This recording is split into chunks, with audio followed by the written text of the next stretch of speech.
Last night, the Phillies fans, they were pretty happy. Rhys Hoskins hit his first 2 home runs of his big league career. They're hoping for more tonight because he's back out in left field and in the middle of the Phillies lineup. No Aaron Nola tonight. It's Mark Leiter who takes the baseball. It's game 2 of this 3-game series between the Phils and the San Diego Padres. Hi, everybody. I'm Tom McCarthy, along with Ben Davis. Yeah, Rhys Hoskins did a nice job last night. Unfortunately, the Phillies made some mistakes in the playing field, and they couldn't pick up the victory. But this is a good sign for this guy to relax and just look forward for the rest of his Major League career. The home runs were great, but what I really liked were the takes that he had. He saw the ball extremely well last night, and with the home runs, it was the epitome of slow feet and fast hands. This is exactly what you saw out of Rhys last night. He gets a pitch here off of Travis Wood and drills it off that scoreboard in left field, and that was just the beginning, because his next at bat, he takes another pitch to left center field, this one even farther than the first one, and he can go line to line. With that swing, he can get any pitch in any count. All right, so both of those were 2-strike swings for Rhys Hoskins. That's a good sign as well. So they're going to need that tonight, but they're also going to need Mark Leiter to try to get as deep as possible. Leiter makes the start tonight for the injured Vince Velasquez. 2 really good relief appearances coming into this one. They were excellent, and I think he can use the San Diego Padres' aggressiveness to his advantage. Yes, he does throw 6 pitches, but his ability to command the fastball inside really sets up that very, very good splitter, and he uses it with 2 strikes predominantly when he gets these guys down in the count. All right, so one thing that has stood out about Mark Leiter, as smart as he is, now obviously he's the son of a former Major League pitcher, the nephew of a former Major League pitcher. He just seems to get smarter with each passing outing, so he wants to learn to get better. Well, he knows he's not a mid to high 90s guy, but he trusts his stuff, and that's really half the battle. If you're a starting pitcher, he believes in himself, and he believes he can execute the pitches when needed. All right, 16 strikeouts in his last 9 1/3 as a relief pitcher, and now back in the starting rotation. The Phils hope he's that effective tonight against the San Diego Padres. It is game 2 of this 3-game series. The Phils and the Padres. It will be Leiter. He'll be opposed by Lamet. He's got an interesting story. We'll talk about that when we get into tonight's telecast. When we return, we'll go back to the CSN studios.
Embark on game 2 of this 3-game series. Taking a look at the Phillies dugout, trying to get a little more offense going tonight. Let's take a look at Pete Buchanan's lineup for this evening's ball game. It's brought to you by Xfinity. Xfinity X1 will change the way you experience TV. Well, Cesar Hernandez leads it off at second base, then Freddie Galvis. Now the changes come because of the injury to Odubel Herrera. He's got a little bit of a hamstring issue. So Nick Williams is batting third and playing center field tonight for the Phils. Rhys Hoskins again in left field batting cleanup, and then Tommy Joseph hitting fifth. And then you got Franco, Kim, Alfaro, and Mark Leiter Jr. And they will face the 25-year-old right-hander, Dinelson Lamet, out of the Dominican Republic. He is 6-4 with a 5.00 earned run average. And facing the Phillies for the first time after going 3-2 in AAA. He's a strikeout guy. He has 85 and 68 1/3, but he can also be quite wild. He has 28 walks and 68 1/3. Quite wild with his best pitch, which is the slider. Yeah, and he's got a big arm. He'll sit right about 95 miles per hour, predominantly fastball slider. Since the All-Star break, he has been excellent. When he gets you down in the count, good luck. Since the All-Star break, with 2 strikes, opponents hitting just .060 batting average and slugging percentage against. Time now for our Nissan keys to the game. What do you got there, Ben? Well, first and foremost, after last night's performance, they need to think ahead. What play is next? Where's my next play? Use their brain a little bit more. And Mark Leiter Jr., stick with 3 or 4 that work. He's a 6-pitch pitcher, but I think he gets caught up too many times in using all 6 as opposed to just using 3 and 4 that he's having success with. One thing that's great for Mark Leiter is that his split has been excellent with 2 strikes. All right, so here's Cesar Hernandez to lead things off. Cesar hitting .294 with 7 home runs, 22 runs batted in. And the first pitch of the night is in there for a strike, according to Sam Holbrook. And we're underway. The count is no balls and 1 strike.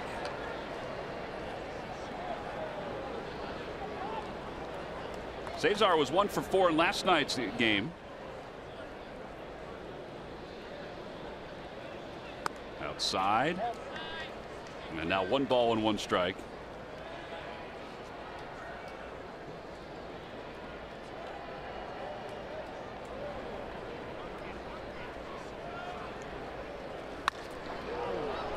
Fly ball out to left field, and Pirela is under it, makes the catch, 1 away here in the first. So 1 away. Here's Freddie Galvis. Galvis 2 for 5 in last night's ball game. Lamet, we mentioned, is 25 years old, from Santiago, the Dominican Republic. Now, he was a late signing. He was signed in 2014. So you do the math. He was in his 20s when the Padres signed him. And the reason he was signed so late, he was originally supposed to sign with the Phillies back in 2012. But there were some paperwork issues which caused him to stay in the Dominican for the next couple of years and not sign with anybody.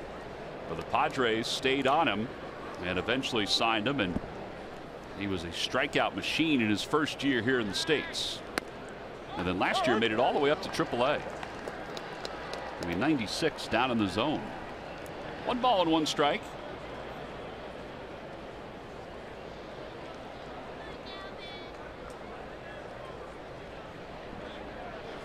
A bouncer foul, and it's 1-2. The Lucky McDonald's Phillies home run jackpot contestant is Phyllis Pirro of Burlington, New Jersey. Phillies hit a home run in today's ball game, then Phyllis will win $100. McDonald's, enjoy an ice cold delicious soft drink for only $1. I'm loving it. Good luck, Phyllis.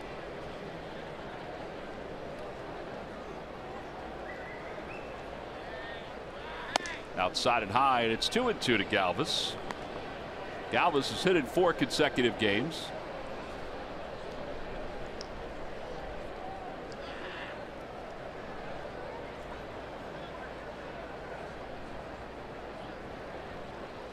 Breaking ball outside, 3-2.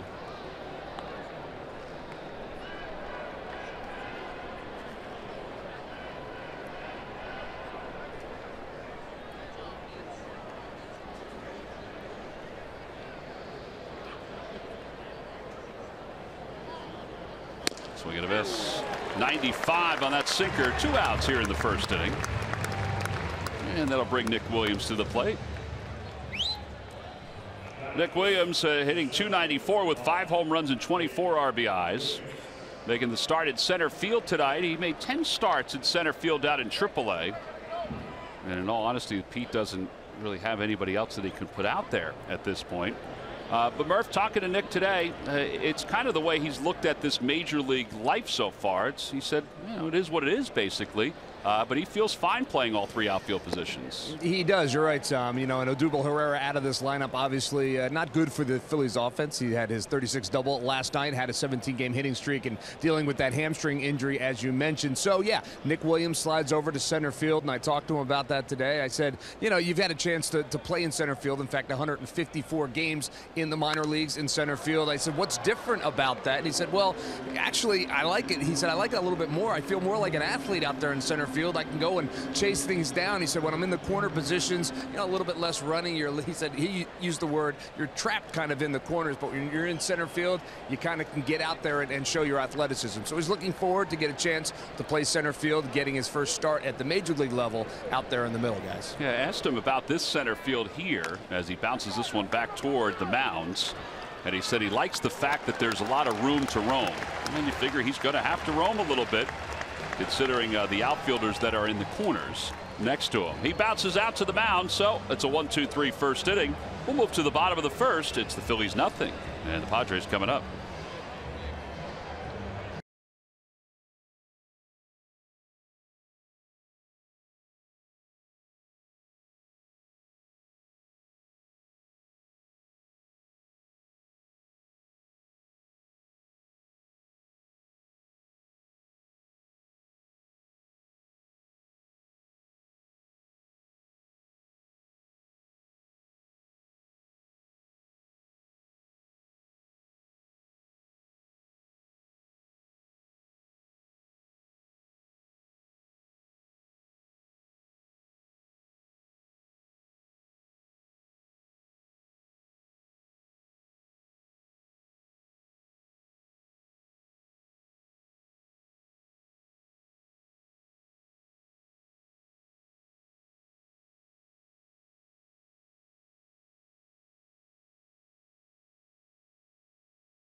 Went down quietly in their half of the first. So now let's take a look at Andy Green's lineup. It's brought to you by Xfinity. Xfinity X1 will change the way you experience TV. Well, it's pretty much the same lineup as last night. Couple of changes, though, and it's toward the bottom. Hector Sanchez will do the catching, and then Hunter Renfroe, who is among the league leaders for rookies in a handful of different categories, including doubles.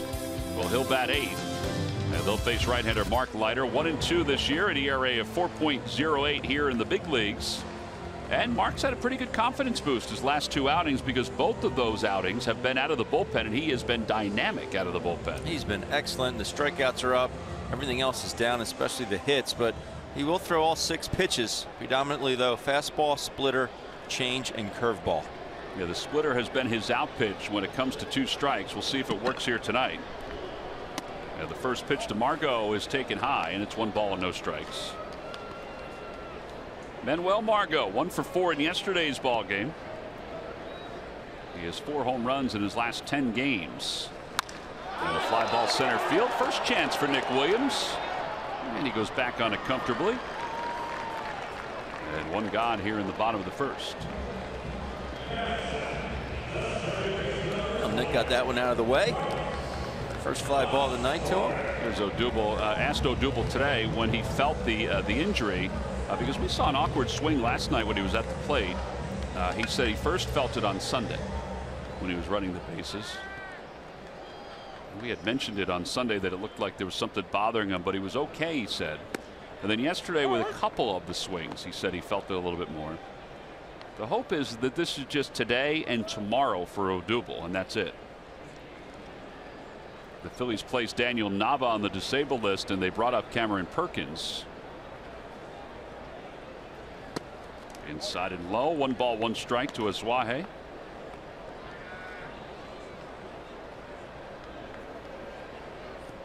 He had a good night last night. He was 2 for 3 with an RBI. 1-2. Tonight's game is also available in Spanish. Just use the SAP button on your television or change the language through the menu on your cable box.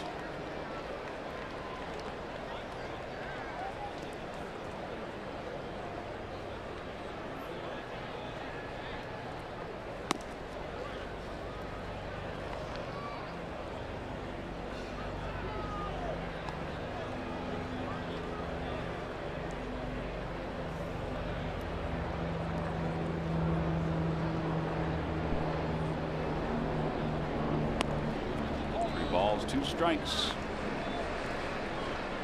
So far this year, Leiter has worked out of the bullpen and as a starter in both AAA and in the big leagues. He made it first to the big leagues as a relief pitcher, and then the Phillies decided to make him a starter again down in the minor leagues as he runs that fastball outside. You know, Pete was a little he's a little anxious with Leiter being out there tonight. Not at all because of what he thinks Mark will do. He thinks Mark is going to be very successful. He's anxious because he said Mark has been so good as a long man, and he said he felt like this the entire time he's been up here, that he didn't want to relinquish him as his long man. Right. But there was a need for a starting pitcher with Vince Velasquez going on the disabled list.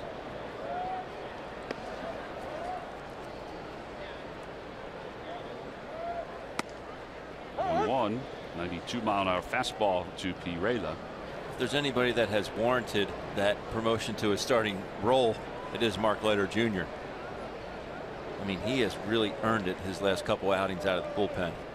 I think any kid who's out there that wants to be a major leaguer, they can pattern themselves after a number of guys. But you can pattern yourself after the bulldog that Leiter has become. Not drafted out of high school, under-recruited out of high school. And he eventually said he signed with the New Jersey Institute of Technology because they told him he would play right away. He said that was his goal. Curveball outside, 2-1.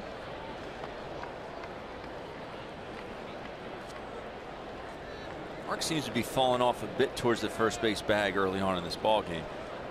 He's just not giving his arm a chance to catch up. Nothing to fastball down the zone for double play can't take care of. That's right. Oh man, look out, Glenn Hoffman. That's the kind of foul ball that you can feel as a fan whipping right past your head. It hit off the back of that seat, and then caromed, say about 30 yards down easily.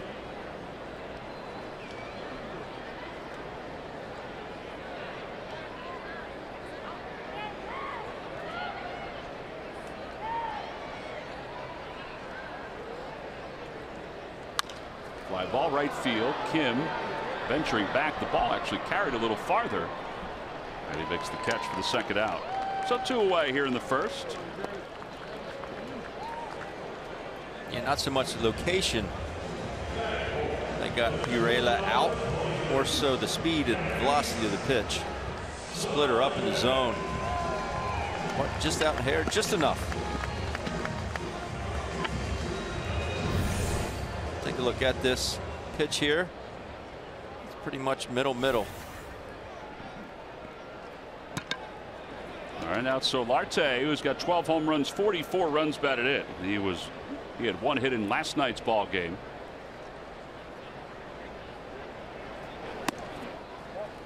Fastball runs up high, and it's 1 ball and no strikes. Mechanics off a little bit right now for Mark. It just seems like he's pushing it just a hair.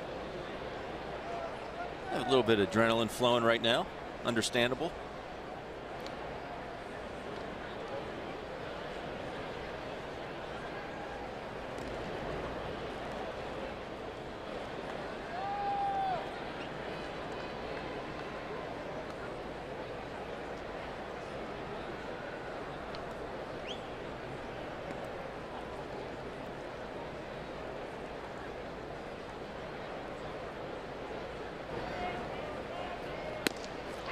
the outside corner, 1 ball and 1 strike. If you can command that pitch with the slide step, you can be very effective. Because the hitter sees you jump at him with that slide step. Hitters very often will jump out with you. But if you're out in front of that changeup, you have a lot of success. Big curveball hit out toward left field. Hoskins on the run, and it's over his head and going to the wall. Suarez around third. He'll score. It's an RBI double. That's really the first misplay by Hoskins out in left field. He came in and went over instead of going back and over. But Suarez with his 12th double now gives the Padres a 1-0 lead. Yeah, it's definitely one that Reese would like to have back, and this ball really just kind of took off. And you're right, Tommy. He plays this more just straight across as opposed to retreating on the baseball, and just gets over his head, and the walk scores. Almost looked like he got a spike caught too in the turf.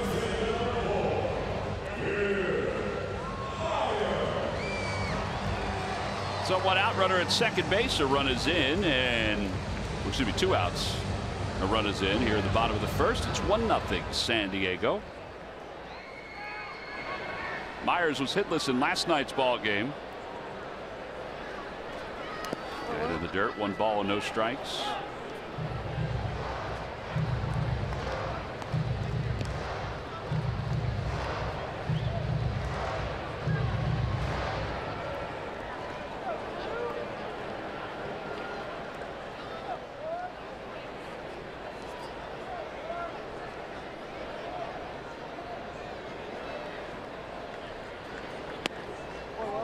Ball inside.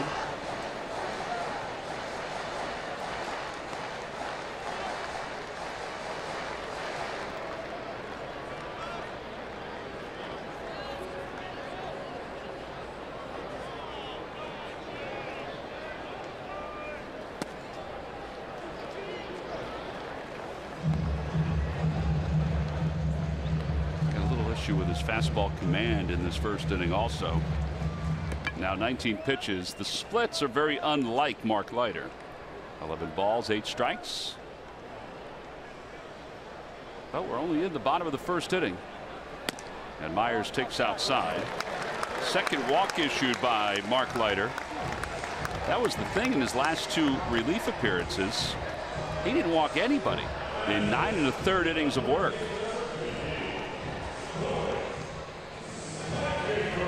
Corey Spangenberg, who had 3 hits yesterday. And someone who is uber aggressive.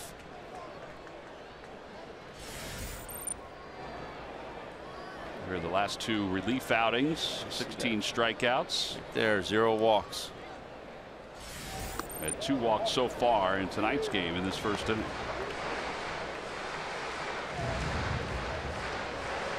Freddie in to try and calm Mark down a little bit. I like the fact that Bob McClure's not going out there.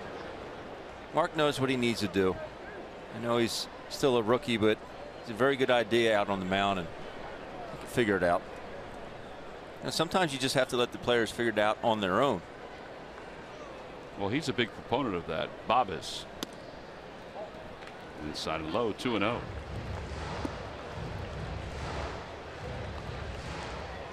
Six straight balls.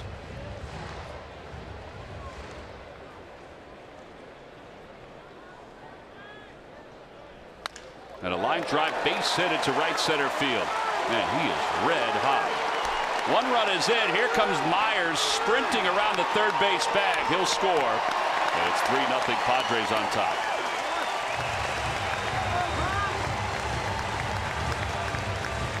We talked about the size of this outfield.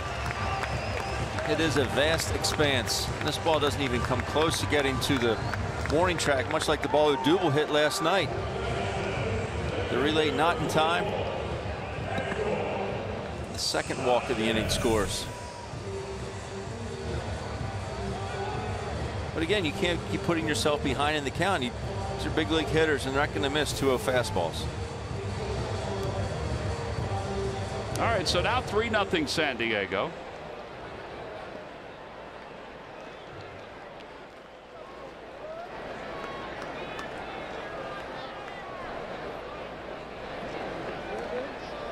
And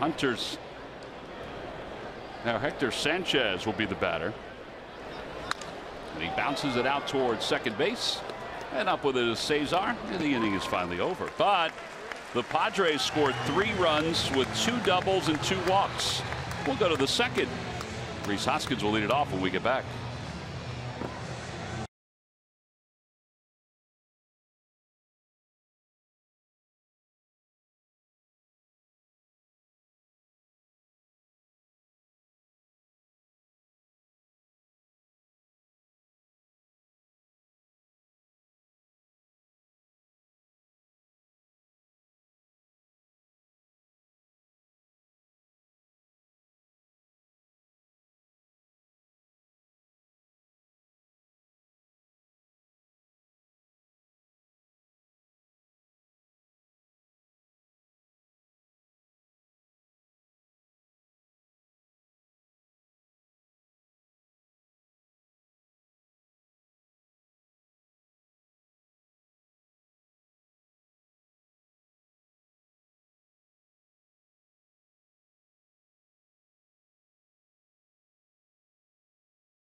McClure and Jorge Alfaro in between innings, and Jorge was kind of echoing what Ben was alluding to with Mark in the first inning, where he was falling off. He was signaling to Bob McClure mechanically.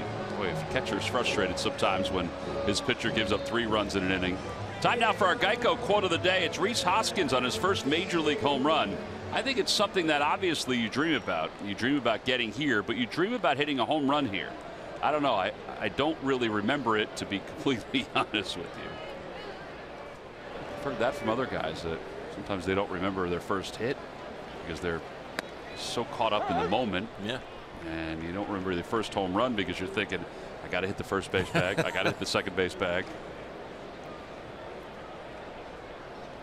It was very nice to see. Very humble young man. 0-2 to Hoskins.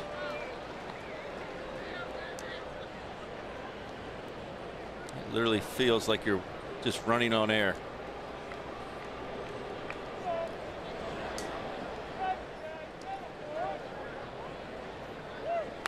Off the end of the bat, a little spinner up the first base line. Met makes a nice play to take it himself. One unassisted. And Tommy Joseph is coming up.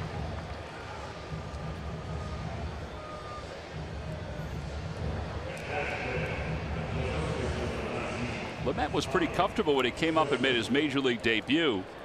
And part of the reason why he was so comfortable was because a lot of the players that are playing behind him he has been with the last couple of years. In fact, Asuaje told reporters when Lamet came up, he said, listen, this guy is my favorite pitcher to play behind. He said, because his tempo is so good and he throws strikes. Now, since he's been up here, he's had a little difficulty with that pitch right there, but not so much tonight so far. Probably makes the other guys in rotation feel good. They don't read the papers.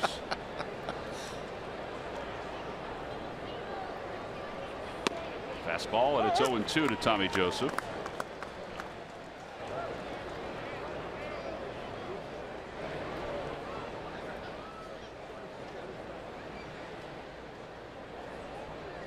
Outside, 1 ball and 2 strikes. That's the first ball over the last 10 pitches that Lamet has thrown.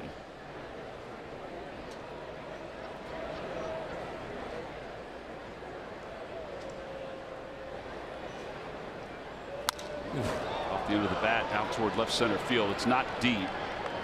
And Margot comes running in, puts it away. 2 outs here in the second.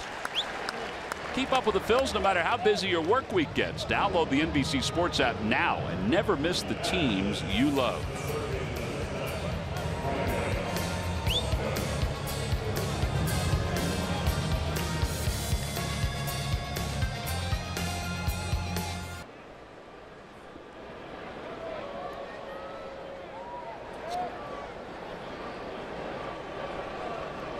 Michael Franco is the batter. Franco 0 for 4 last night. And he takes a breaking ball, and it's 1 ball and no strikes.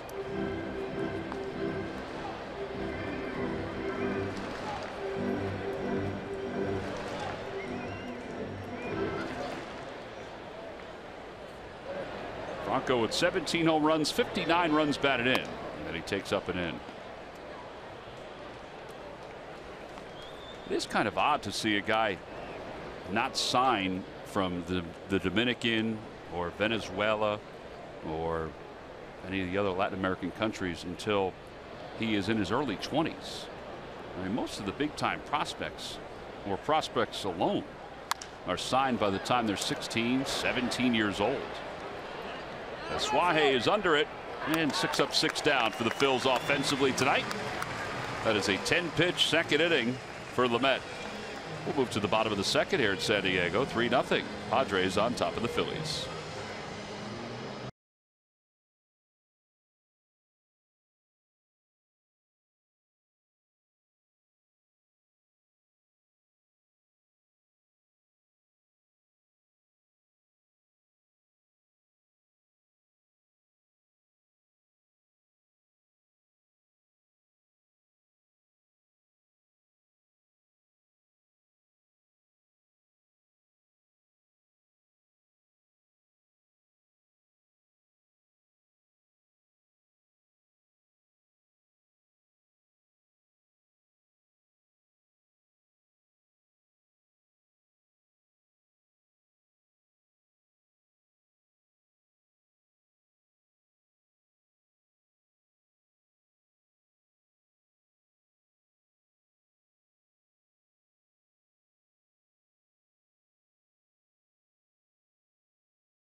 Every run the Phillies scored during the month of August, the Phillies will make a contribution to the Help Our Kids Radiothon, benefiting the Nemours Alfred I. DuPont Hospital for Children. You can find out more at nemours.org/radiothon. Do such a good job down there. Unfortunately, Davis kid had to make another run there today. No, what happened? Take broke his right pinky. He did. Playing football? No, jumping on the trampoline. That makes sense. But the folks down there always do a wonderful, wonderful job. How many broken bones is that for Tag? It's quite a few. Really? Yes. 4? Quite a few. Oh, at least. My wife said it has nothing to do with how much milk he drinks, but it's another conversation for another time. He doesn't drink enough milk? Doesn't drink enough. You know, chocolate milk is very refreshing. Hunter Renfroe takes a strike. It's 1 ball and 1 strike.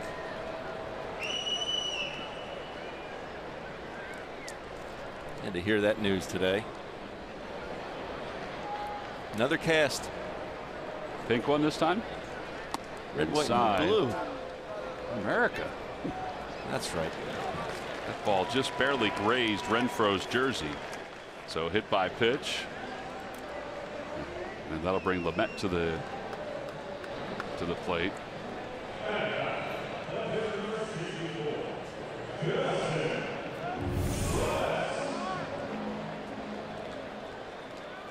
I mean, just.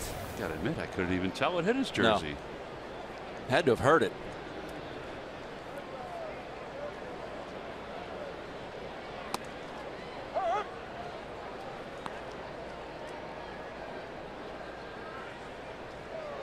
yesterday after the fellas were done hitting early, John McLaren had Jorge Alfaro out working with him on some techniques, and I just hung around just to hear what Mac had to say to him, and he really trying to stress to him. Tommy Joseph comes running in to make that grab. Not a good bunt, but an excellent play, and the reaction from Tommy Joseph as there were two other teammates in that traffic jam. Tommy pounced on that. The one thing Mac really wants Jorge to do is trying to be more still behind the plate. One thing Jorge has is very strong hands. He can present a pitch to an umpire very, very well, but they're just trying to make him get a little more quiet behind home plate so the pitcher's not throwing to a moving target. All right, when you say moving, you mean feet moving, legs moving, everything moving? His torso moving and his mitt moving. So trying to get him to be more stationary behind home plate, present a better target. And that's better. So he's not basically swaying back and forth. Right, is it subtle, or is it something that you can pick up with the novice can pick up? Well, I think the novice could pick it up. When he first came up, and Mac asked me yesterday, what did you notice? I said, well, he seems to be moving quite a bit. And tonight I've been watching him closely, and he seems to be a little bit more quiet behind home plate, presenting a better target. Yes, yeah, we've been conscious of it because we did hear that. Right. And then we heard that he had been getting better at it. I actually thought he had looked pretty good the first couple of games he had been out there.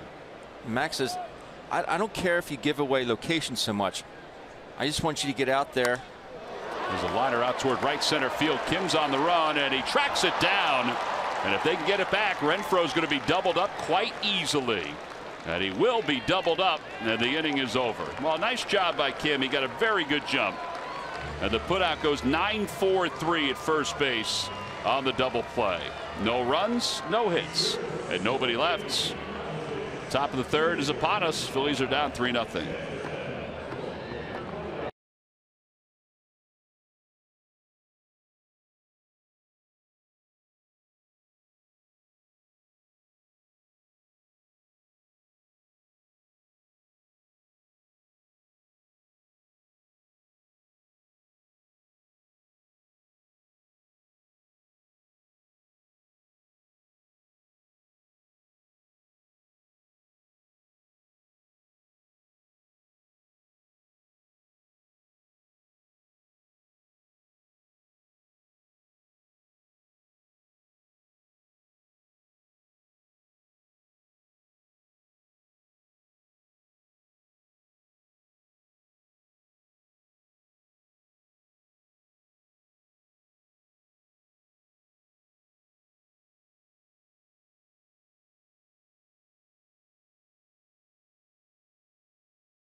Double play. State Farm here to help life go right. You just saw it, and Kim did a really good job tracking this ball down. I didn't think he was going to get there, but he closed the distance in a hurry.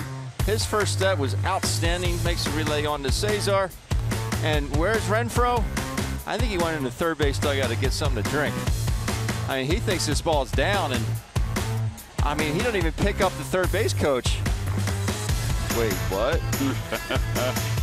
That is your State Farm double play. State Farm, helping life go right. Well, Kim will lead things off. The Phillies are without a base runner so far. He didn't forget the outs, you don't think? You just think he assumed that it was going to get into the gap, right? Yes.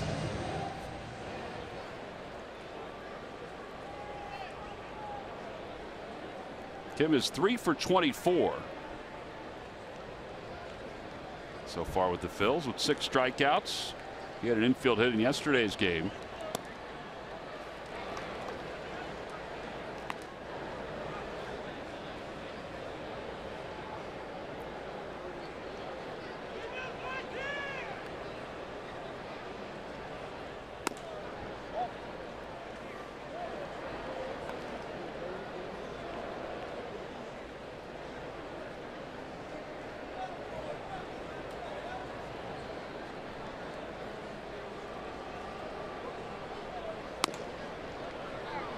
straight pitches out of the strike zone.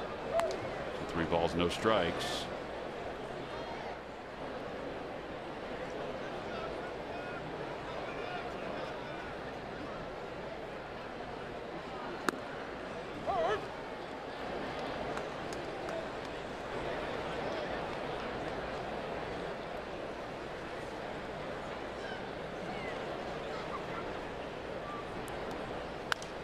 Three and two.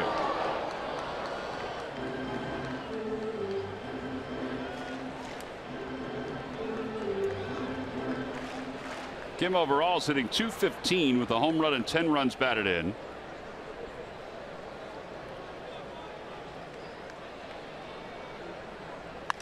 It's that one down the left field line, angling toward the corner and out of play.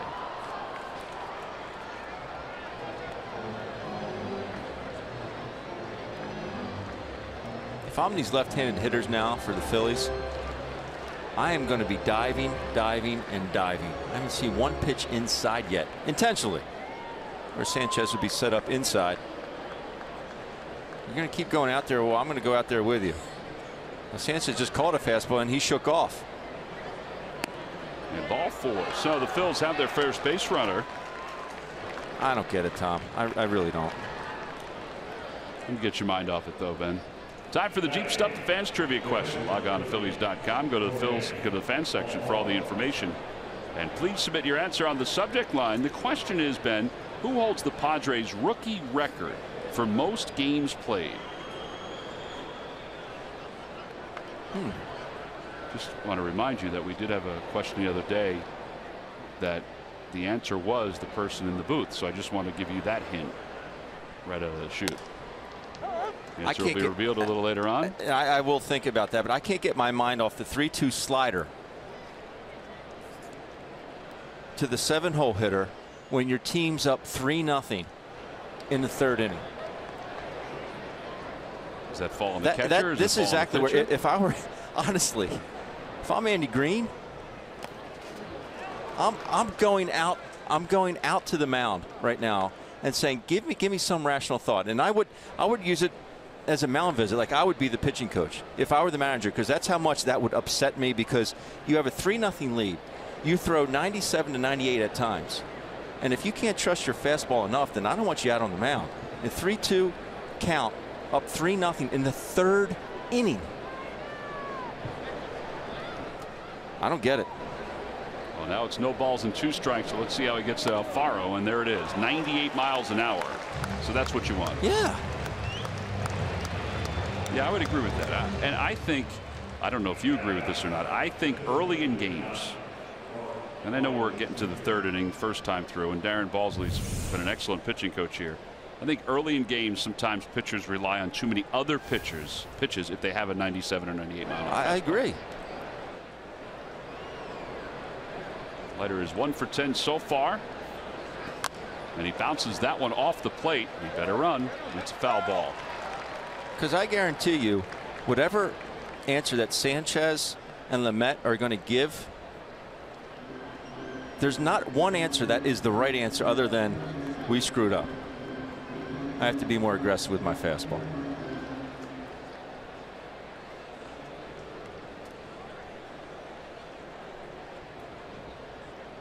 All right, I'll take a deep breath now. Things like that just get my Irish up. Well, you're looking out for the catchers here. Yeah. Both have done things tonight in the first few innings that have gotten your Irish up. Leiter takes outside, 1 ball and 1 strike.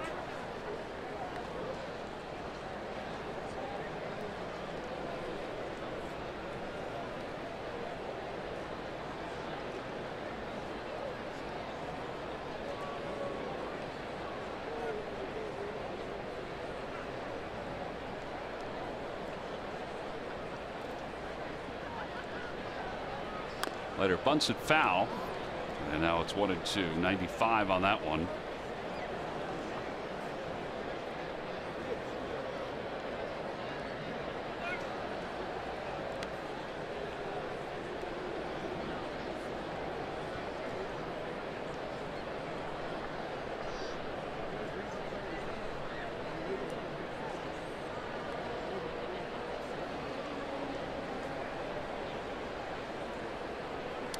in the dirt, and it's 2-2.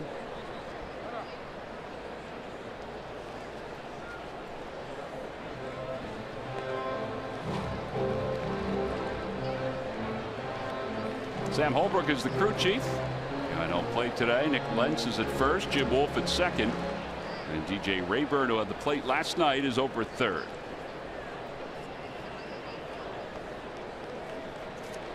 Two balls, two strikes. Leiter squares one more time, and he takes outside 3-2. Well, this is what they talked about. Now, normally they talk about his slider being the pitch that gives him so much trouble command-wise, even though it's his best out pitch. Well, tonight, at least in this inning, it's been the fastball command.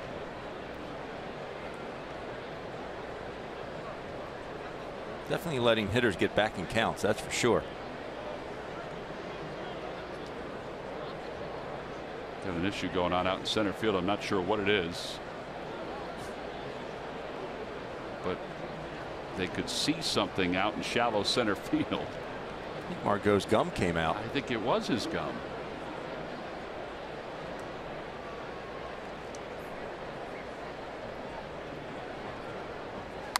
And a bouncer over to second base. Miswahe will throw over to first and get Leiter. So up to second base goes Kim. 4-3 on the putout. 2 outs, and Cesar Hernandez is coming up. The Chicago Cubs are coming to town, the only time this year, for a 3-game series. Beginning Friday, August 25th, Saturday, August 26th, and then Sunday the 27th. Sunday the 27th is the ShopRite Back to School alarm clock given out to children 14 and under. Get your tickets now by going to Phillies.com.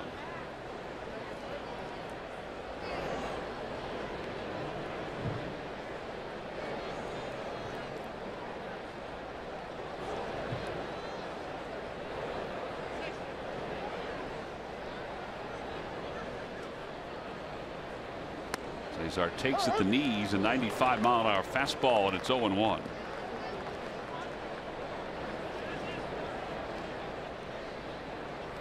Let me get one back here.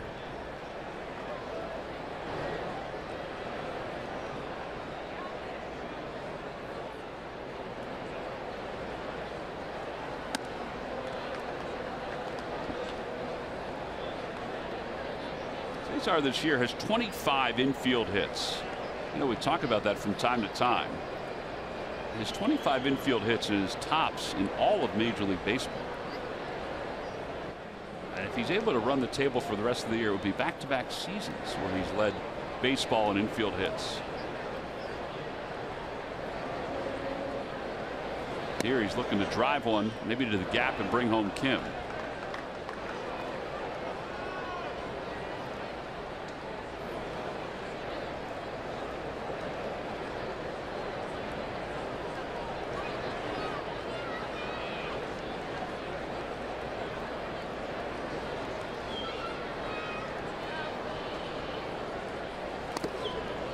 Breaking ball, and it's 3-1. Boy,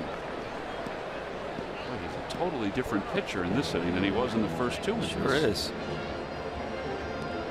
6 up, 6 down the first couple innings, then and with ease comes out for the third, walks Kim. He threw 10 pitches in the second inning.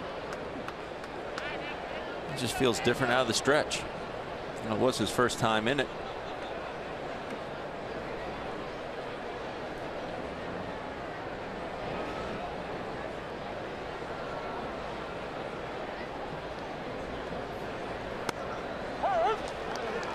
That looked like a pretty good pitch. I know Cesar thought it was ball 4. Well, that's 4 full counts so far in this ball game for the Met. Pitch cast presented by Mazda. Yeah, right at the edge of the zone. I think Cesar thought it was more up than out. Fouls it back, and he stays alive.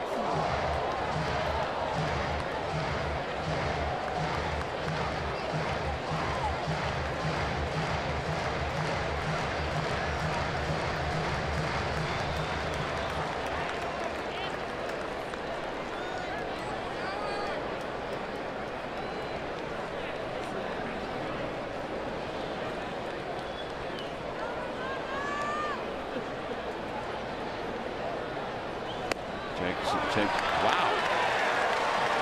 He's a check swing, and he takes a pitch low, but it's called strike 3. So 3 strikeouts for Lamet. Phillies leave one in scoring position. We'll leave for the bottom of the 3rd. It's 3-0 San Diego.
Brought to you by your local Ford store. Check out every new Ford car, truck, and SUV crossover at buyfordnow.com today. And by McDonald's. Enjoy an ice cold delicious soft drink for only $1.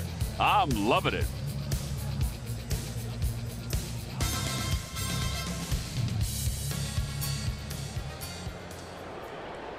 We move to the bottom of the 3rd, and Carlos Asuaje will lead it off. And he fouls the first pitch back, and it's 0-1. By the way, I've got to give credit to the home plate umpire, Sam Holbrook. I thought the pitch to Cesar, I was thinking with Cesar that it was low, and we played it back in between innings, and it was a perfect pitch. Swing and a miss. It's 0-2. Sam Holbrook, sponsored by Mazda. 0-2 to Asuaje. He walked and scored his first time up. That was in the first inning. And that's low. 1-2.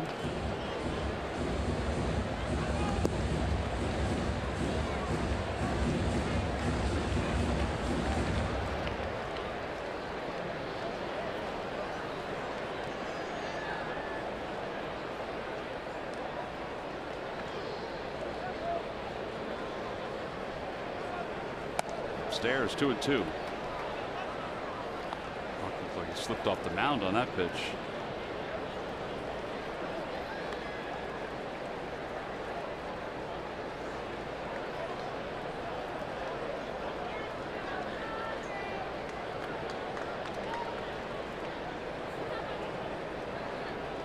Swing and miss.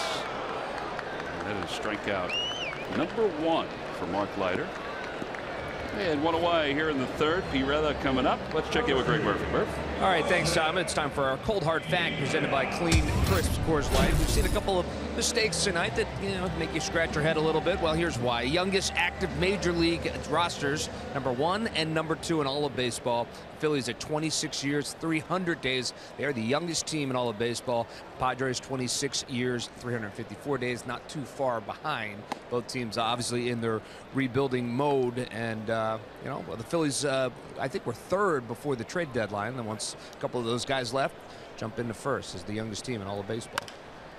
Bouncer over to 3rd. Part of that, Maikel Franco makes that play. I think we saw that last night. And Murph's right. We've seen a couple of different plays. Renfroe getting doubled up. Last night we saw with the Phillies with some plays defensively.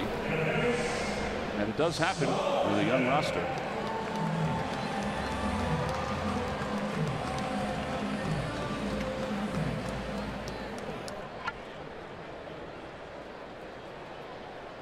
Two outs, and here is Solarte. side. 1 ball and no strikes. Jay Preller, who was the general manager of the San Diego Padres, he's kind of taken the same route with his organization that the Phillies have been taking, getting younger and building up the farm system. AJ, who began his professional career in the Phillies organization. Low, and it's 2-1. Their foundation piece is the guy on deck in Will Myers as far as contracts go. But some of these other younger players are the foundation piece for what they hope will be a fruitful future out here in Southern California. I mean, they're in a tough division from a financial standpoint because the Dodgers spend through the roof. The Diamondbacks have the ability to spend through the roof. And the Giants have the ability to spend. Out towards center field. Here comes Williams. He'll play it on a hop. So a 2-out single for Solarte. He has 2 hits tonight. Will Myers is coming up. Time for our GMC Precision Play of the Game. We talked about this play last night. This is in Los Angeles this past weekend. We talked about the youngster who wanted to grab the baseball, and Myers grabbed it right next to him. And the reaction from the youngster was awesome. Look at it right there. That's why you go to a ball game. That was a cool reaction. And Myers kind of played along. So our Precision Play of the Game brought to you by GMC. So 2 away. Myers walked and scored his first time up. He takes at the knees. It's 0-1.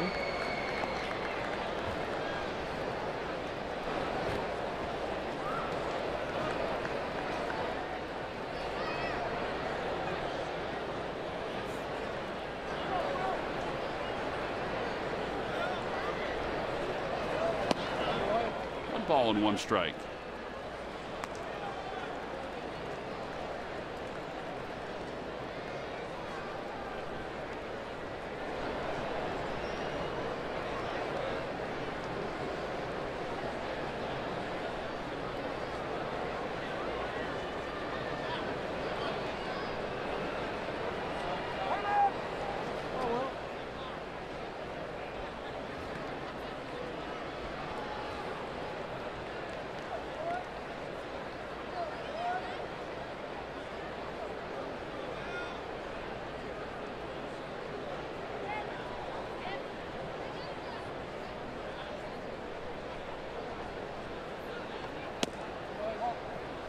And it missed a little low.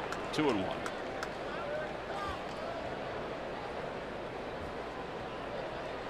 Perfect example right there of Jorge Alfaro just sticking that ball. He never really lets a ball ride his hand back. That's what I'm talking about when I talk about his strong hands. Always catching the ball out in front, which you love to see. A bouncer over to third. Big hop for Maikel Franco. Side is retired. No runs, 1 hit, and 1 man left. So we played 3 here in San Diego. We'll go to the 4th, and now the Phils need to find a little offense when we come back.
Mason and the Hahn Now program has you covered. Hahn Furniture provides beautiful options for every part of your office, and WB Mason provides it all at amazingly low prices. All in service means you don't have to lift a finger. Who but WB Mason? 3 of the books. Phil's still without a base hit. We go to the 4th inning. It'll be Freddie Galvis, Nick Williams, and Rhys Hoskins for the Phils. Freddie struck out his first time up.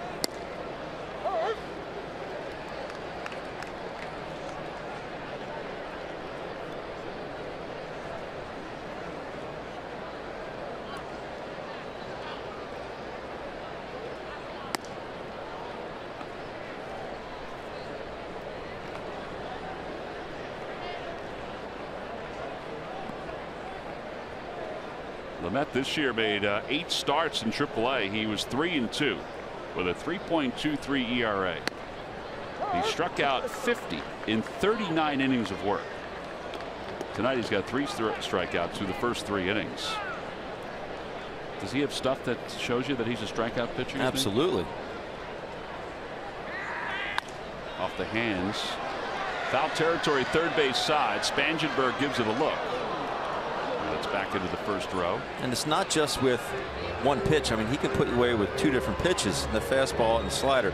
Now, the slider isn't as sharp as I thought it was going to be with the numbers that he's had against that pitch. Opposition hitting just 136 against that slider.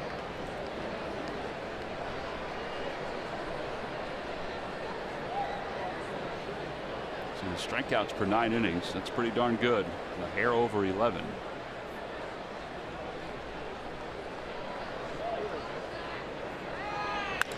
Bouncer third base side. Spangenberg, right place, right time. And 1 out here in the 4th. And Nick Williams is coming up.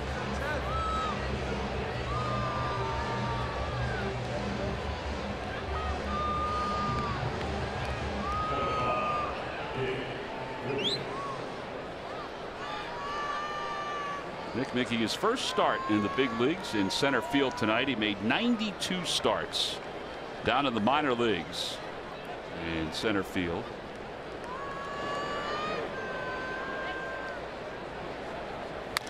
Off the hands over to first. Fair ball. Myers took a peek at the umpire and he just beats Nick Williams to the bag. 2 outs.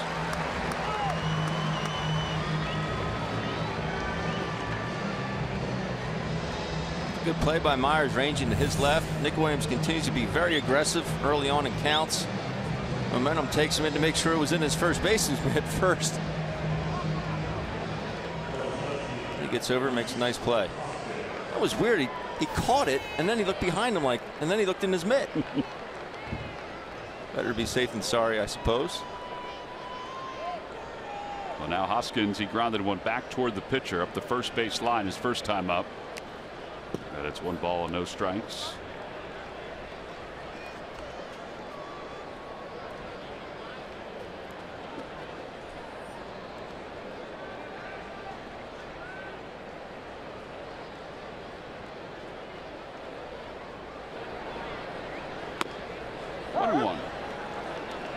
Last year, Trevor Story hit his first 2 big league home runs within his first 5 games as a rookie. This year, Cody Bellinger did the same thing. He did it against the Phillies. So Hoskins did it last night. Those are the 3 players that have done that.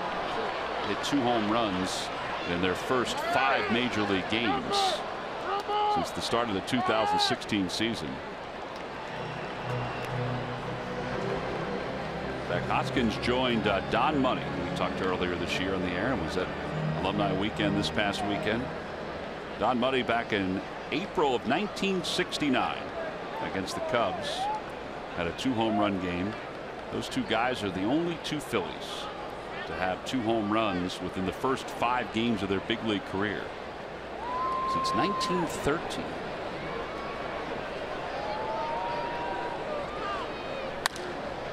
Fly ball right center field. It's not deep. And Margot comes running in. And another easy inning. So the Phillies still do not have a base hit through the first 4 innings. They have 1 base runner. That's it. We'll head to the bottom of the 4th inning. Spangenberg will lead it off. It's 3-0 Padres.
Find your favorite model today. Toyota, let's go places.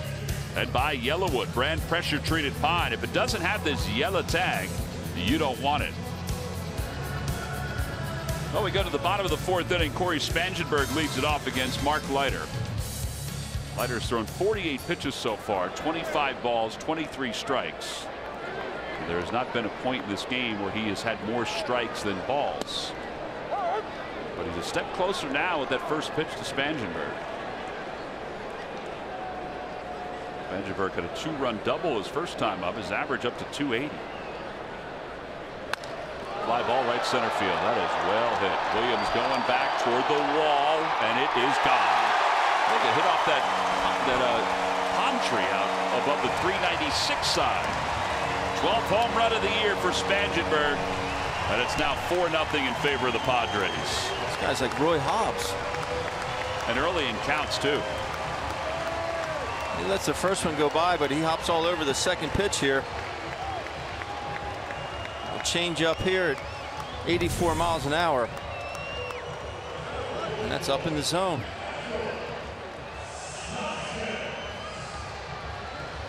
Dead center into this palm tree. Doink. Well, now Hector Sanchez, who is 0 for 1.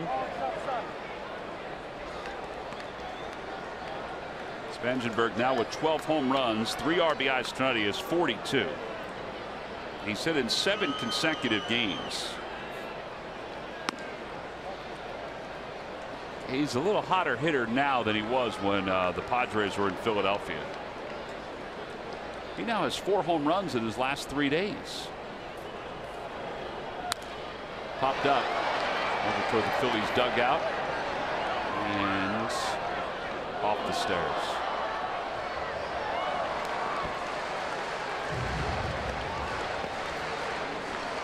Spangenberg's hitting streak is now at 7 games.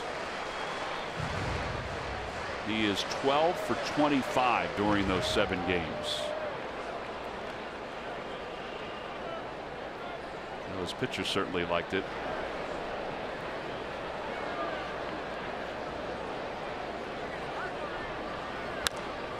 Fly ball, shallow right field. And Kim is under it. Great hustle. Sanchez just now arriving at first baseman. That's unbelievable. Wednesday, September 13th is our final Hatfield Phillies Frank Dollar Dog Night of the season. Go to Phillies.com to purchase your tickets.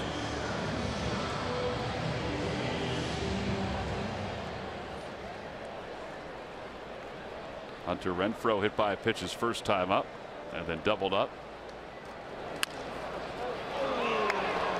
And foul.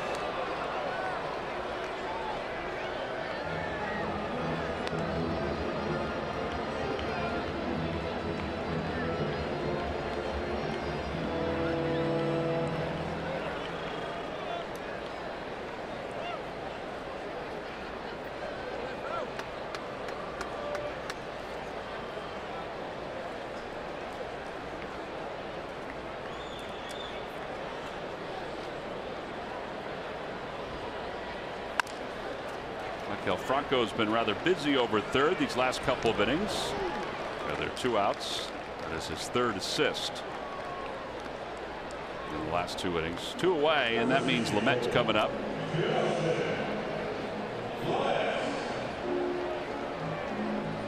That bunted in the air his first time up.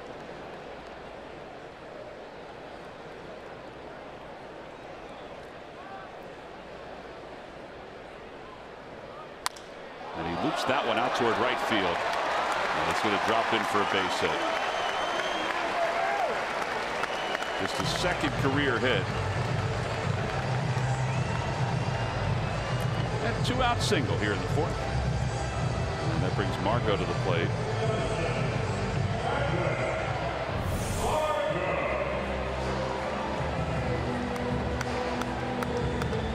Not the prettiest swing, but very effective.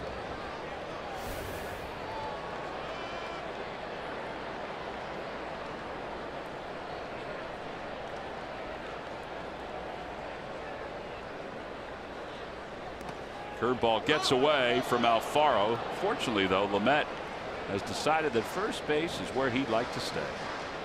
Pretty comfortable over there. Plus, it's a shorter walk back to the first base dugout.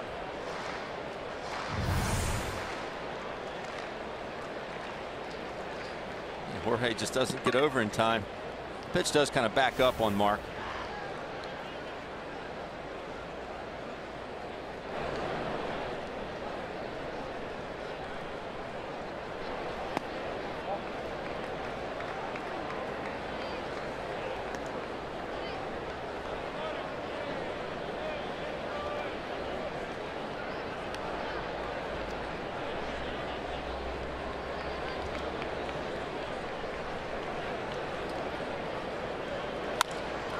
Towards center field. Williams sprints in, dives, and he makes the catch sliding forward.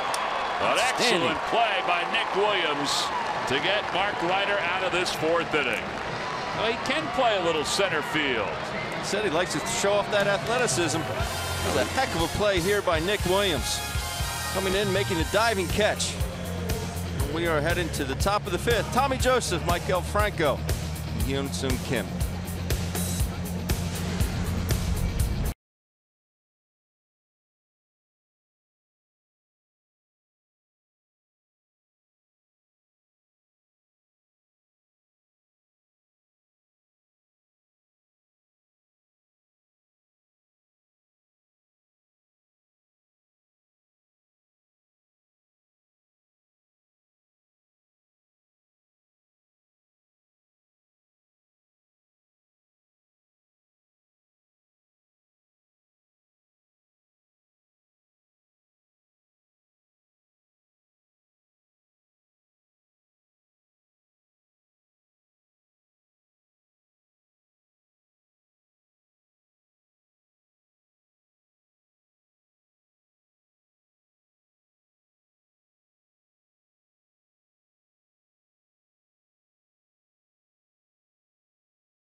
4-0 as we go to the top half of the 5th inning.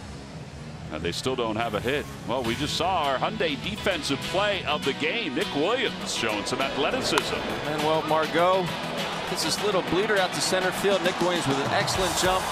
Face first dive. Right into that glove of his. That was an excellent play and big pick-me-up for Mark Leiter and the Philadelphia Phillies. Well done, Nick Williams. That is your Hyundai defensive play of the game, brought to you by your local Hyundai dealers. He's got grass stains all over the top of his jersey. Here's Tommy Joseph to lead things off. Phillies are hitless through 4. And a strike to start this inning off. It's 0-1.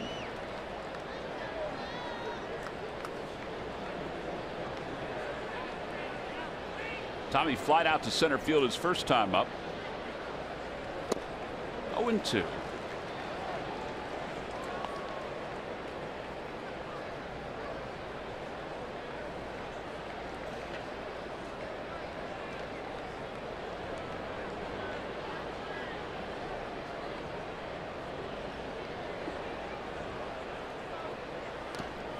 Check swing.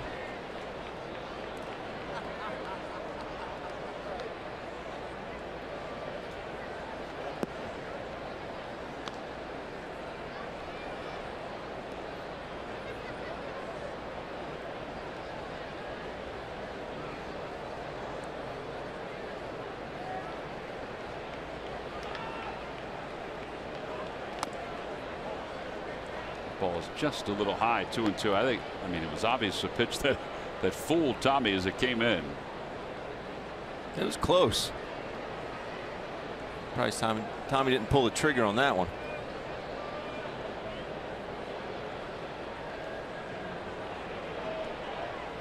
Swing and a miss. That one was swirling up in the zone. Strikeout number 4 for the Met. With 1 out.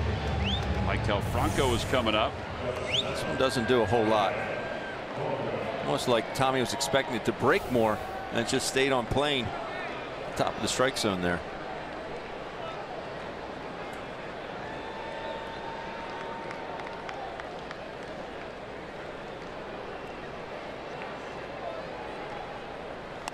Oh man, on the hand of Maikel Franco.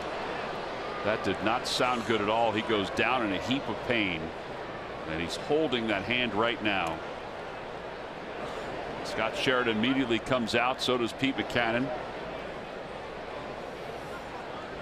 Much like the one that broke his wrist a couple years ago in Arizona. Yeah, that was Jeremy Hellickson who was pitching then. Hopefully he's got enough padding. He's got the Evo shield, obviously the wrap from the batting gloves.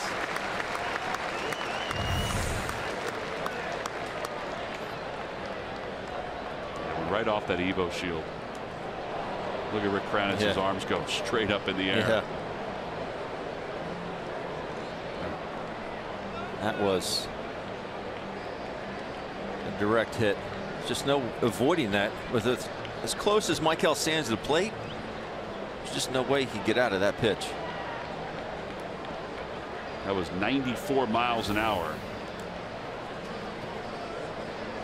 What's even worse, it's his bottom hand. So that's really the hand that pulls the bat through the zone.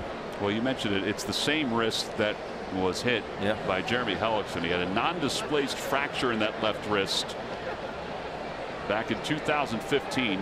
We're almost to the day of that injury.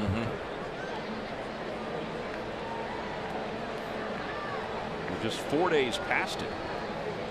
It was August 11th of 2015.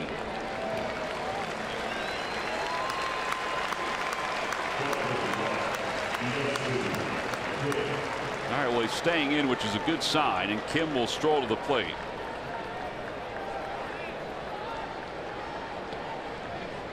Andres Blanco will take a stroll down the steps. Trying to get a little loose here, just in case Maikel has to come out. And you just hope that doesn't lead to something else.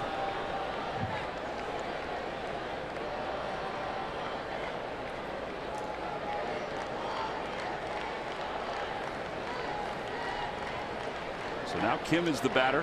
He walked his first time up. ball and no strikes to Kim.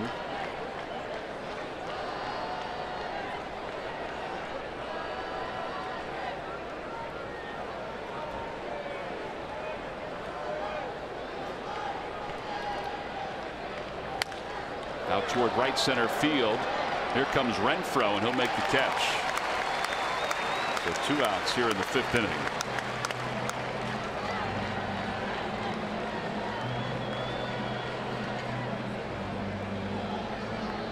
Michael's still looking at it. You know, we mentioned the Evo shield that he wears. He wears the guard because of the injury in 2015. You can see it's got padding on the top part of it, and hopefully that helps brace the wrist. Alfaro struck out swinging his first time up. It's just your hands, though. We saw what happened with Aaron Altherr. You don't have your hands to hit. You can't hit. Popped a foul over the first base dugout. And it's 0-1. You don't have strength in those hands.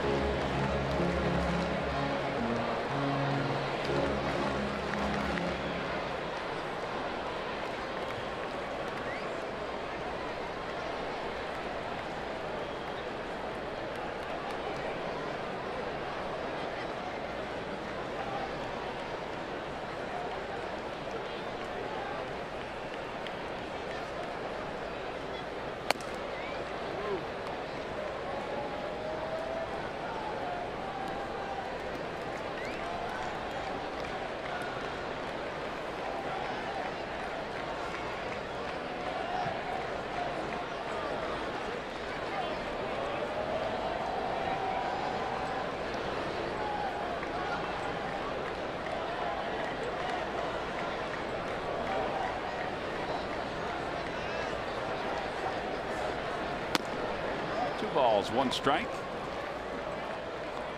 Phillies still looking for their first hit. Andres Blanco just getting himself ready just in case his buddy can't continue, or if they take him out as a precaution, which they may do.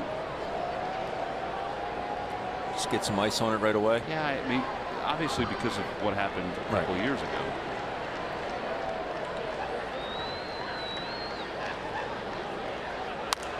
Popped him up again.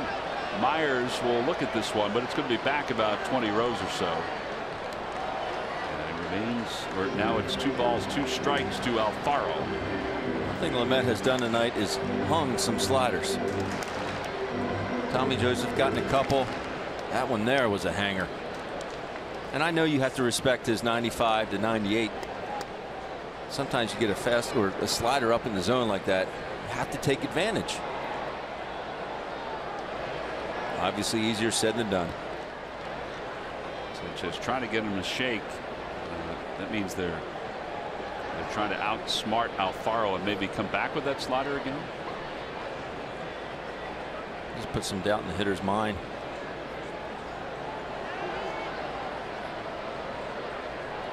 Another one out towards center field. On the run is Margot. Got turned around. It's gone. A home run for Alfaro. A line drive 2-run shot that puts the Phillies on the board. It's a 4-2 game. It's his first major league home run, and it was a bullet. It was a seed. Well, he got away with the pitch before that. We just talked about that hanging slider. He got another one. Jorge Alfaro did not miss it. At Phyllis Perro of Burlington, New Jersey, you've just won $100 thanks to Jorge with the first hit of the night for the Phillies. Way to go, Phyllis. Boy, that ball was cooked.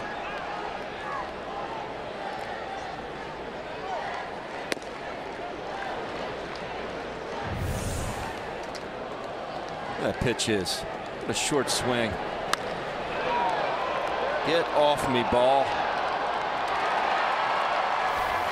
Margot's thinking that ball is going to get off the wall or short hop it. Talk about exit velo.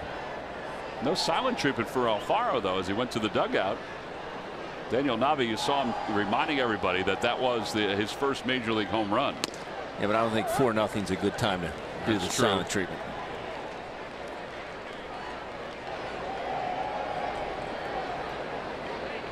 Hey, Reese, remember that time in San Diego when we hit our first big league homers? Got a play, and it's 2-2. Well, the Padres remain the only major league club to have not thrown a no-hitter. There's a no-hitter going into this 5th inning. 2 outs, and then Jorge Alfaro takes care of that. Remember, we had 2 thrown against us in the same year. That was fun.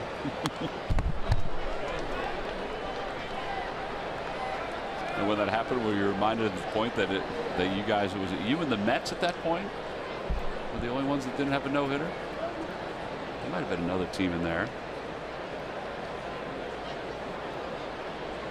Sure. Breaking ball and a strike 3 call. But the Phils got on the board. They've made this a 2-run ball game thanks to Jorge Alfaro. He is the 6th Philly this year to hit his first major league home run in 2017. Hoskins was number 5, the first to greet him. It's a 4-2 Padres lead.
Citizens Bank minor league report. Citizens Bank, the official bank of the Phils. Visit citizensbank.com. Well, the minor league players of the week, the pitcher of the week was Felix Paulino, who went 7 innings, struck out 10. Derek Hall, player of the week. Derek Hall is going to put some pressure on player of the year in the Phillies farm system. The way his season has gone, it's been a great year for the Lakewood Blue Claws first baseman. Maikel Franco remains in the game. He was showing Freddie Galvis where he was hit, and he's adjusting that pad on his wrist.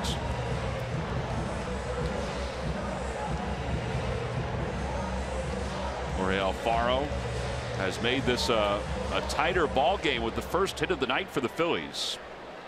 So now Mark Leiter will go back to work in the bottom of the 5th against Asuaje, Pirela, and Solarte. Not sure what Asuaje is going to turn into for the Padres. It's been a good start for him. Last night was his 12th multi-hit game. But the fact that they got Asuaje and Margot in the trade for Craig Kimbrell, well, it's already paying a little dividends.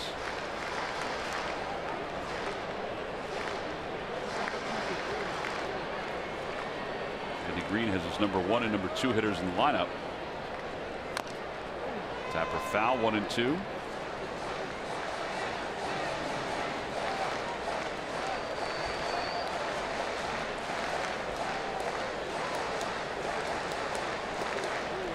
Here's Margot.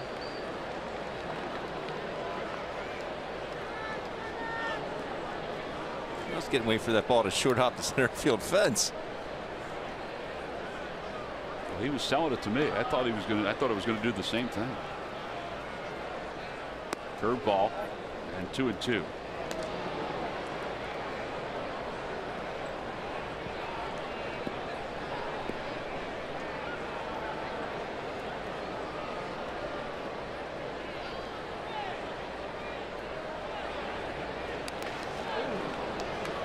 Spikes that one. Changeup? It's tough to tell. Yeah, it was either changeup or a splitter.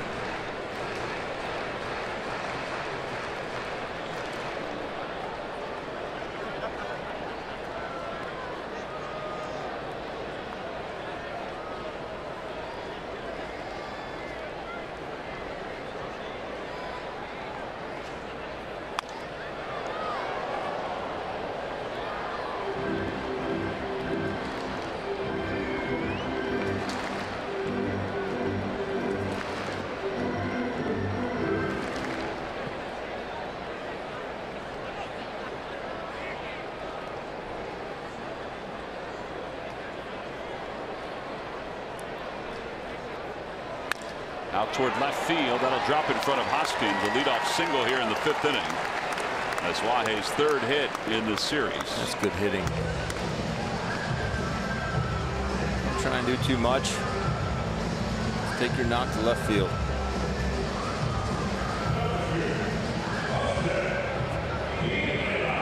Pirena is 0 for 2. He's flying to right. He's also grounded out to 3rd.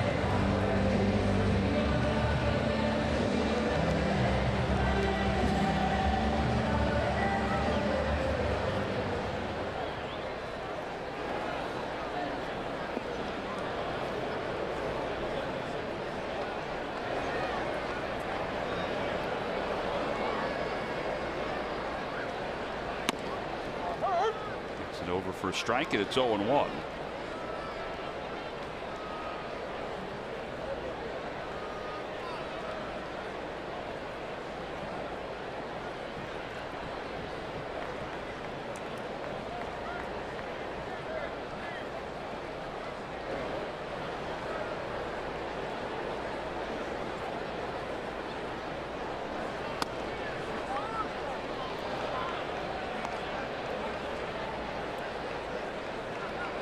Really use a shutdown inning right here, because big time. You have a guy on the mound in LeMay that has a no-hitter going into the 5th inning. Down 4-0. All of a sudden you get 2 runs back. Got the lead in half. The Padres have scored 4 runs on 6 hits. In this series, they've had the leadoff hitter aboard in 10 of the 13 innings that have been played. It's low, 2-1. Pete said, we were talking about last night, he said we were fortunate that we weren't down even more earlier. Kept working out of those tough spots. Here's Lamet.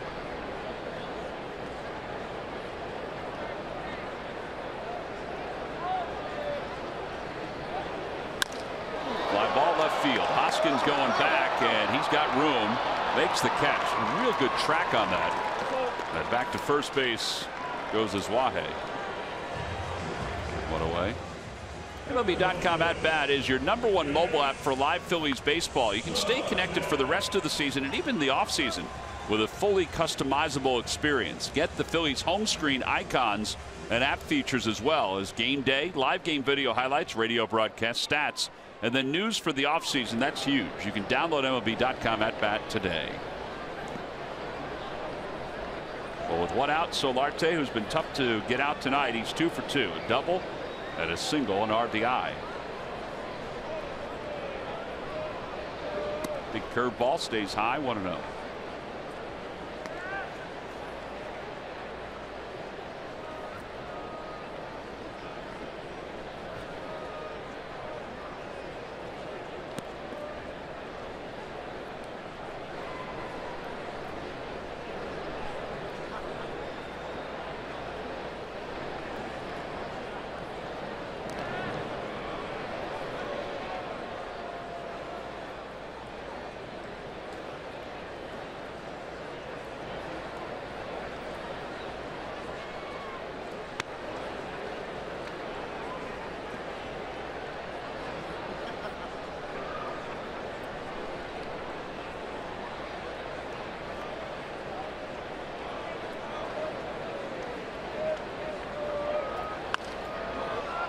Ball, 1 strike.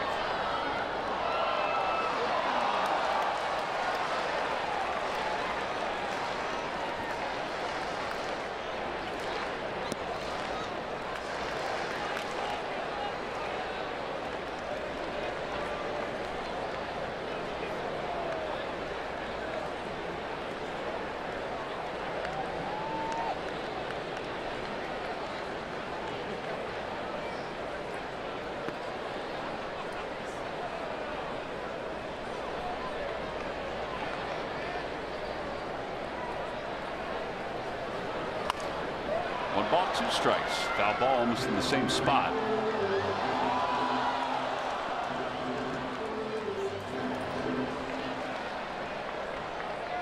A couple of the games still going on. Kansas City and Oakland. The White Sox are in Los Angeles taking on the Dodgers.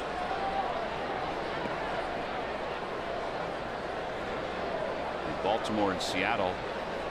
They're in the bottom of the 5th inning. Texas and Detroit almost finished as that ball goes off the glove of Alfaro, off his shin guard, and into the dugout.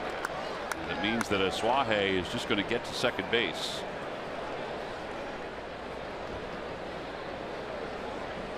So 2 balls, 2 strikes. With 1 man down here in the bottom of the 5th inning. Mark just kind of yanks this pitch.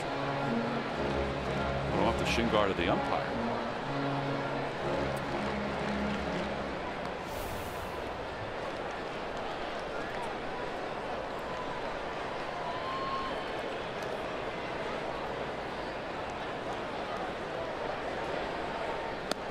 Got it away.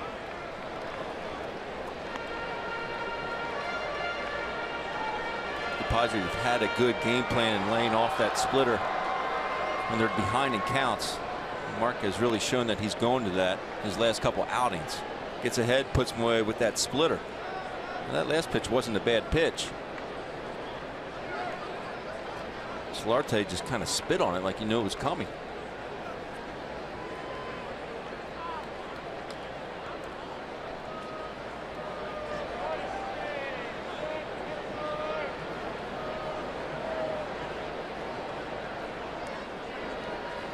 Outside, ball 4. So runners on first and second. And for Mark, that is his 3rd walk of the night. He's also hit a batter. Asked Pete today about pitch count for Mark. He said, you know, I can't tell you that I have a solid pitch count in my head. He said, because he has been stretched out. He said, once we get toward 90, he said, that's when you can probably peek into the bullpen and see that I have somebody going up. He also confirmed that last night that he put Pinto out there for the 2nd inning because he really had a few guys that were unavailable. So tonight's a little different story. He said Pinto's not available, but everybody else should be okay. You got to stop it right here, though. You've pulled to within 2. You've got Will Myers up. He bounced out to 3rd his last time up.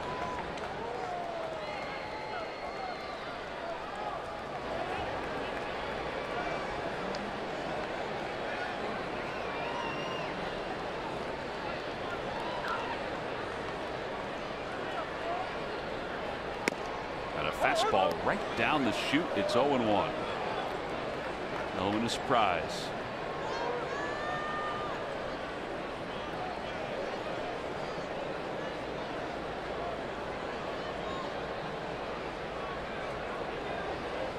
Double play right here. You might be able to get 1 more inning out of Mark.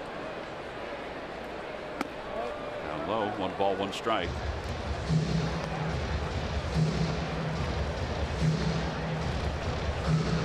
Top of the order is due up for the Phillies, so you don't have to worry about pinch hitting him.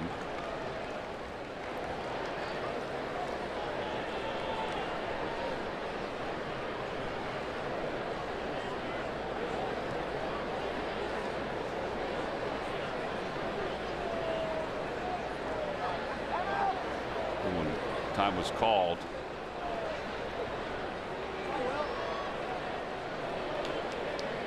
he must have heard the home plate umpire before he saw him.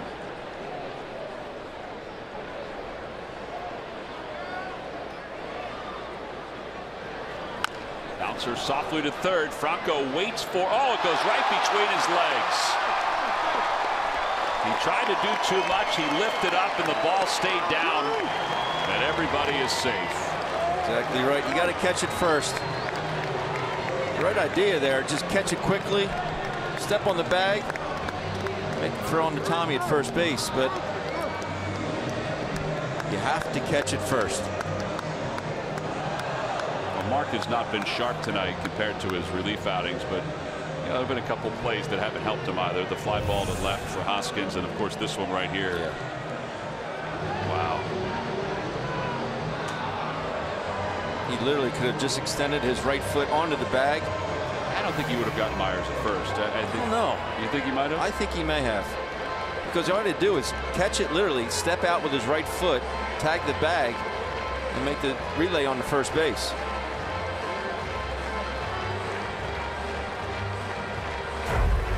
Well, you got a tough hitter now. Corey Spangenberg has 3 of the 4 RBIs, and he's coming up. He provides us with our Toyota turning point. Hits this bullet double to right center field in that first inning. That scored 2. And a changeup up in the zone, 0-1 off the palm tree in dead center. He's been hot. That is your Toyota turning point.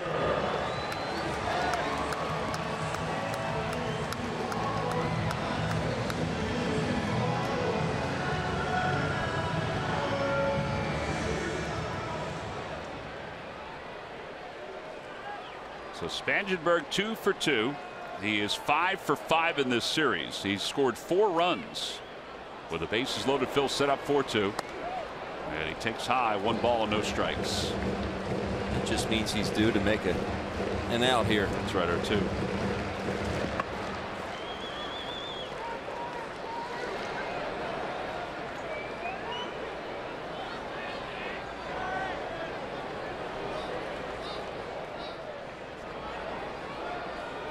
Ground ball towards second base. He runs well. It's going to be tough to double him up, and they won't double him up. He'll get an RBI. 4-6 on the put out at second base.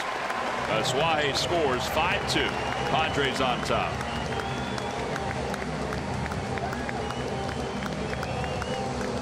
Just wasn't hit hard enough. Or at Cesar enough. Yeah.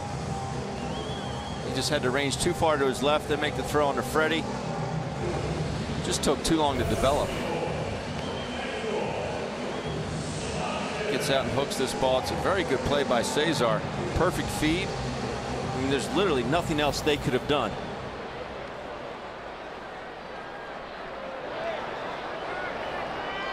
Sanchez is 0 for 2. He's grounded out and he's flying out to right field.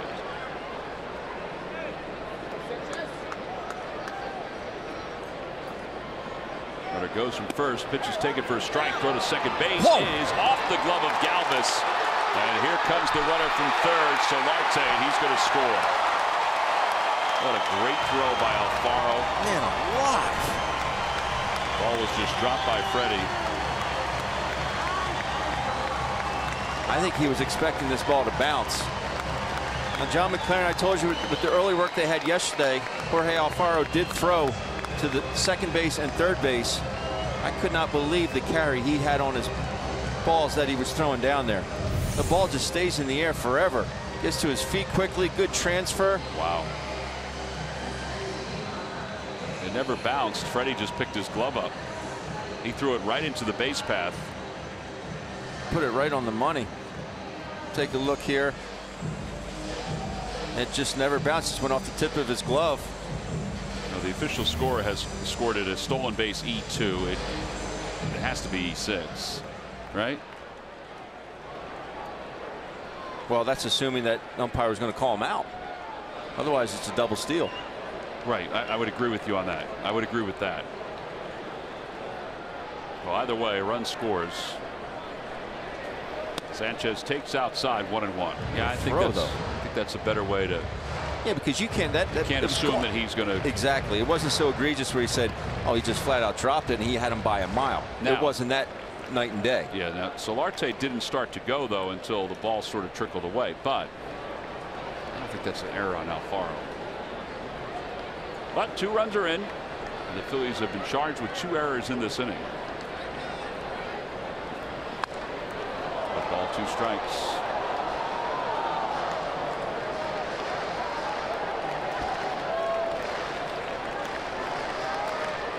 I think you just got a glimpse of why they are so excited about Alfaro behind the plate.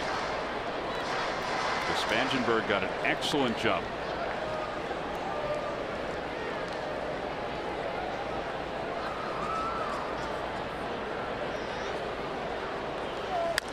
Fly ball right field. That's well hit. Tim's going back toward the wall, and it is gone. 2-run home run. It's now 8-2. Padres on top. That's the 8th home run of the year for Sanchez.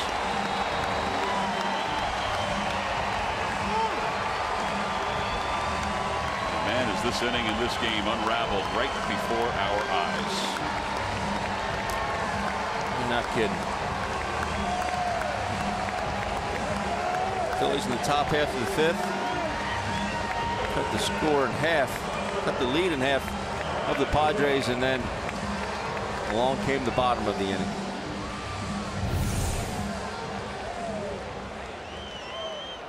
Gets out and hooks it. I don't know if that was a changeup or a splitter.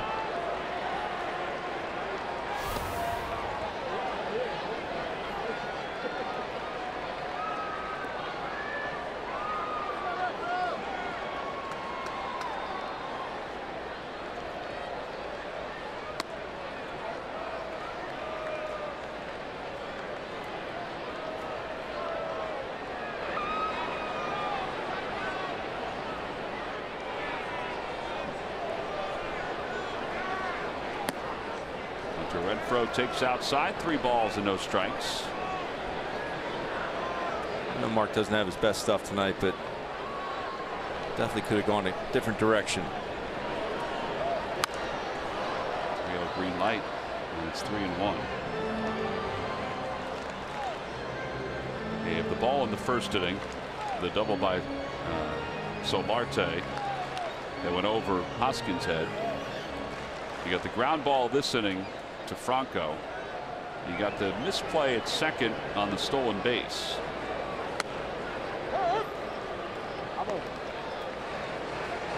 Justin Terrian is warming up in the bullpen now for the Phils.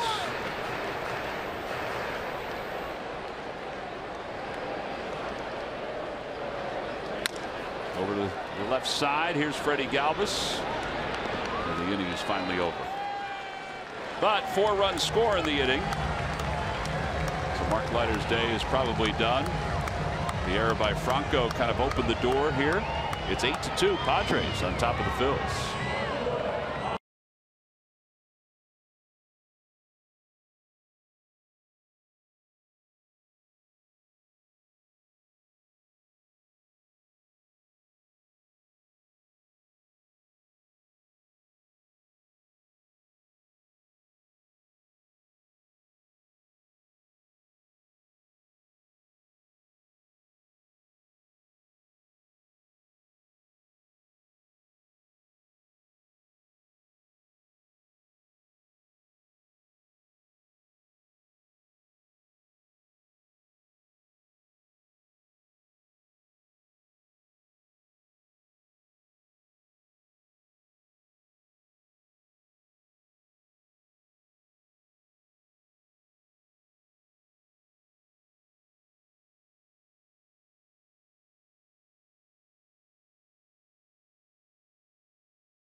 Has turned things around since the last day of May and is doing so in enormous fashion.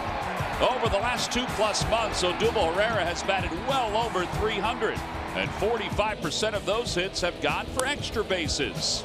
He leads the team in hits and has already established career-high marks in doubles and extra base hits with over a month and a half of the season to go. He does it with a flair, and it's brought to you by Independence Blue Cross. Live fearless. Well, a 4-run bottom of the 5th inning has given Lamet a comfortable 6-run lead. As we go to the top of the 6th inning, it'll be the top of the order: Cesar Hernandez, Freddie Galvis, and Nick Williams for the Phillies. So Cesar, who's 0 for 2.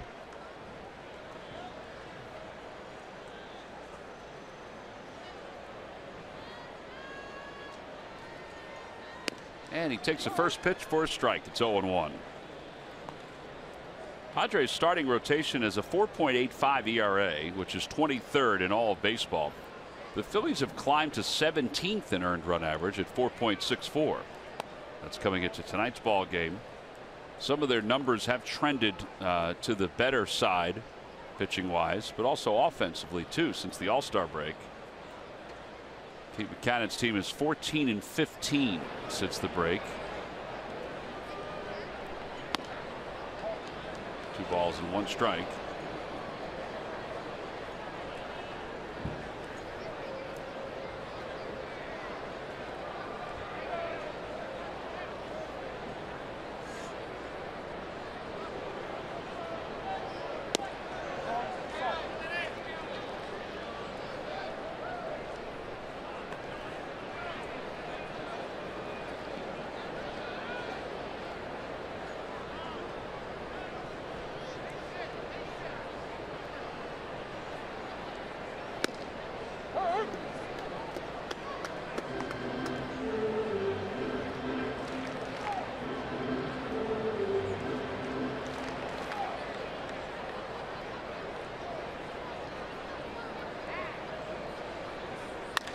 Line drive, base hit it to right center field.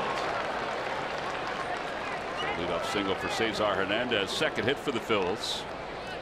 And that'll bring Freddie Galvis to the plate. Is that a bullet? Sure was. CSN's podcasts are always talking about your teams. Get an up-to-date ranking of the Phillies prospects, and our experts grade the Jordan Matthews trade. Subscribe and download on Apple, Google Play, or csnphilly.com. All right, so Freddie's up. He's 0 for 2. He's struck out and he's grounded out to third.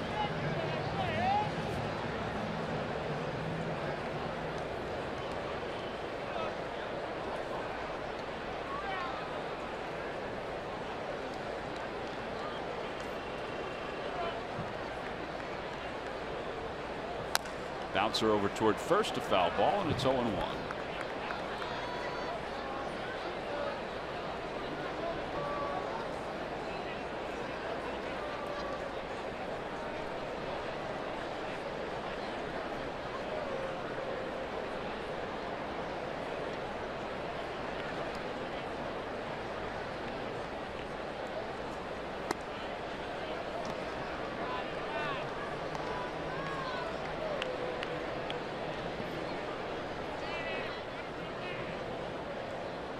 Working on a swing.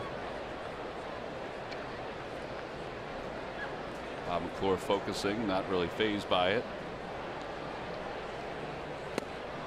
1-2 as Galvis swings over the top of the 96-mile-an-hour fastball.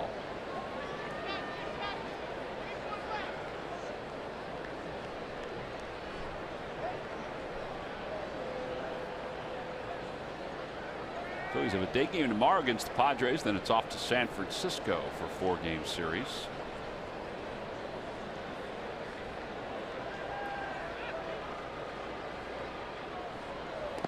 And Freddie waves at a slider. And that is strikeout number 5. Make it 6 for Lamet. Speed him up with that fastball and then drop that good hard slider out of the same slot. You think to yourself, well, I'm tardy on the fastball. I got to get it going. You don't pick up rotation, ends up in the dirt, swing right over the top. All right, so runner at first. Nick Williams is the batter. Williams is 0 for 2.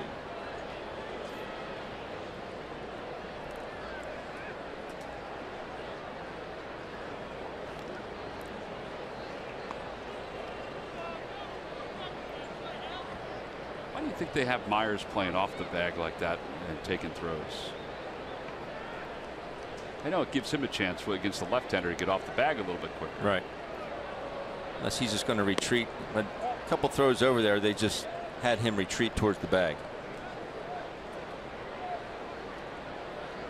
So he'll start there, but then he'll work his way off. Most of the time they'll have you do that with a lefty on the mound.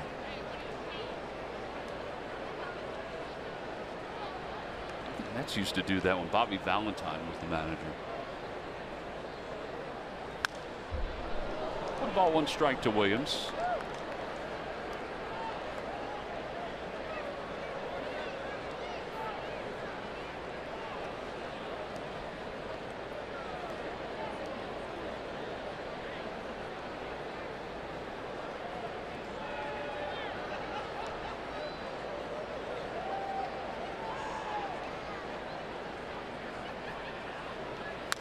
Ground ball to first base. Myers steps on the bag, throws to second, and it's in time to get Cesar Hernandez. 3-6 on the double play. No runs, 1 hit, and nobody left. We played 5.5. It's 8-2. Padres on top.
By your local Chevrolet dealers.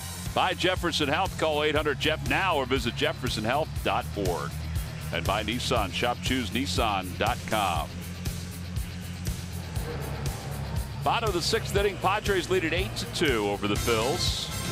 And Mark Leiter's night is done. Justin Terrian will take over here in the home 6th inning.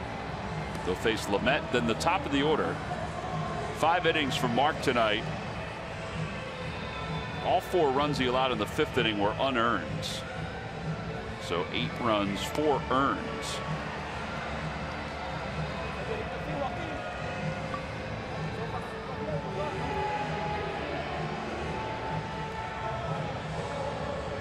Three walks. He hit 1 batter.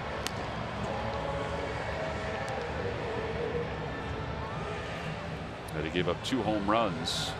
Overall 7 hits for the Padres.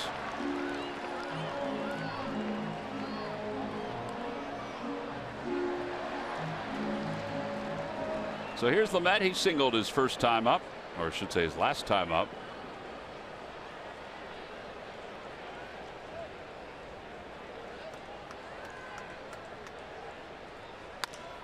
Ground ball foul. And it's 0-1.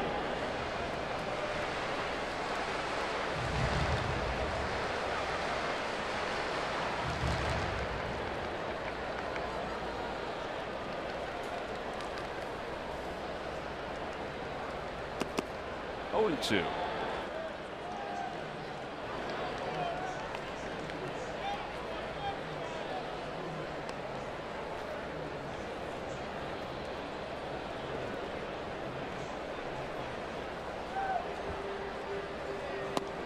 There's that slider, back-to-back sliders. Terrian came through the Phil system quickly with a reputation of having a good one. In the last couple of outings he's had, that slider has been pretty good. The first couple outings he was just trying to overthrow that pitch. When you throw it too hard, you lose the break, but that has some straight downward motion. All right, so one away, and here's Margot.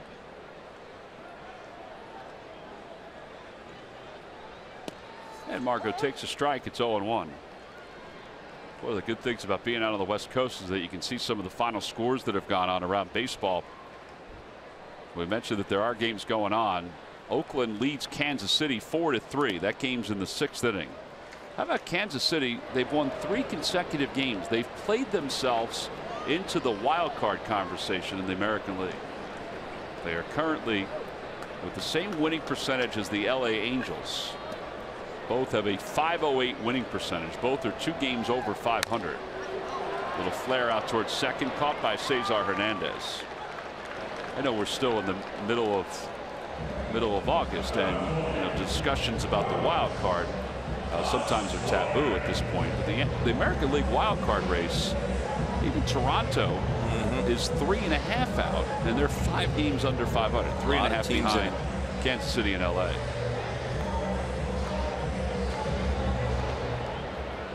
The Angels lost today, but they had won 6 in a row, correct? Angels, yeah, they had won 6 of 10, so they've been hot and cold. They find themselves 11.5 games off the pace behind the Astros, who finally won today. Astros have been trading wins with losses the last several games. 1 ball and 1 strike to Suaje.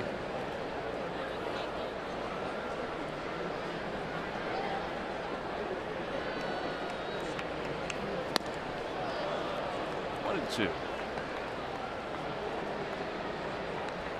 Royals were kind of busy too at the trade deadline. They took 3 players from the Padres. As Travis Wood came over here to San Diego, we watched him yesterday.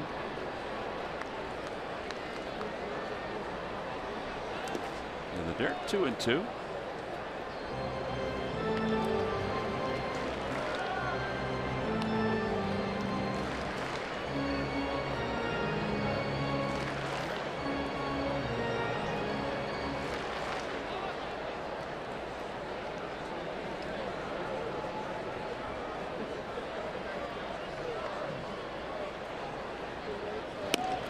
Strike 3 call, 94 on the outside part of the plate, and a 1-2-3 6th inning for Terrian. Well, that's as dominant as we've seen him. Hoskins will lead it off when we come back at the top of the 7th.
Time now for your Delaware Valley Honda dealers game summary. For a second straight night, the Phils have played a little sloppy baseball here in San Diego.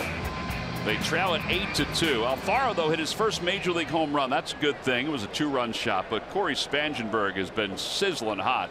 He's hit in 7 straight. He has 4 RBIs in tonight's game alone.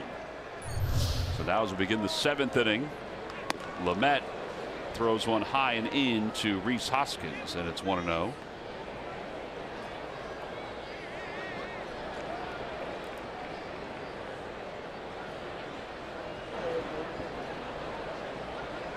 Hoskins tonight is 0 for 2. He has grounded out. He's also flied out to center.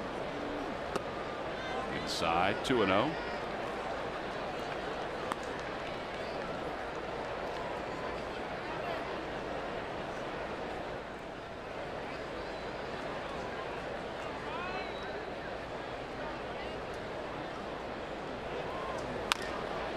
Pulls that one foul toward Juan Samuel.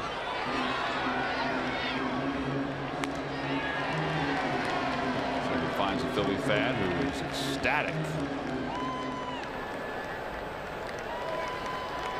Carter Capps warming up with the bullpen.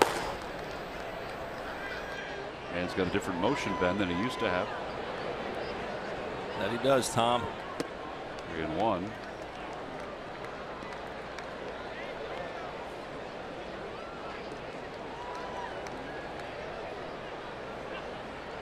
Very excited. He should be. Juan Samuel gave her that ball.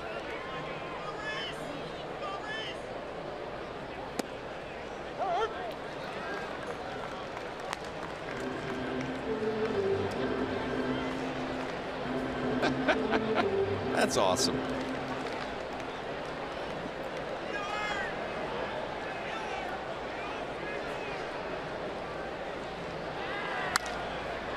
Popped him up, shallow right field toward the line. Renfroe in, Aswahe out, and Aswahe makes the catch.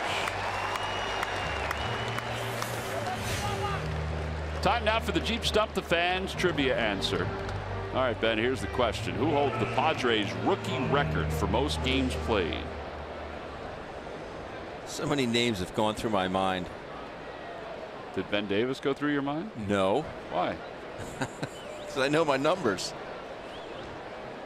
I'm going to say Dave Winfield. Dave Winfield, that's a good guess. Obviously not correct. Ozzie Smith? Ozzie Smith is correct. Man, I had it narrowed down to 2. 159 in 1978. Log back on Phillies.com to find out if you're the winner of a Phillies prize pack. Almost doesn't count, Tom. Almost doesn't count. You played 76 games your rookie year. All right, that's a little shy of Ozzie Smith's record. Outside, 1-1. Tony Gwynn played his rookie year. That's who I would have gone with. Well, he's the obvious answer to all of them. Well, he's the wrong answer tonight. Joseph goes around. Let's see. Yeah, 54. Back in 1982.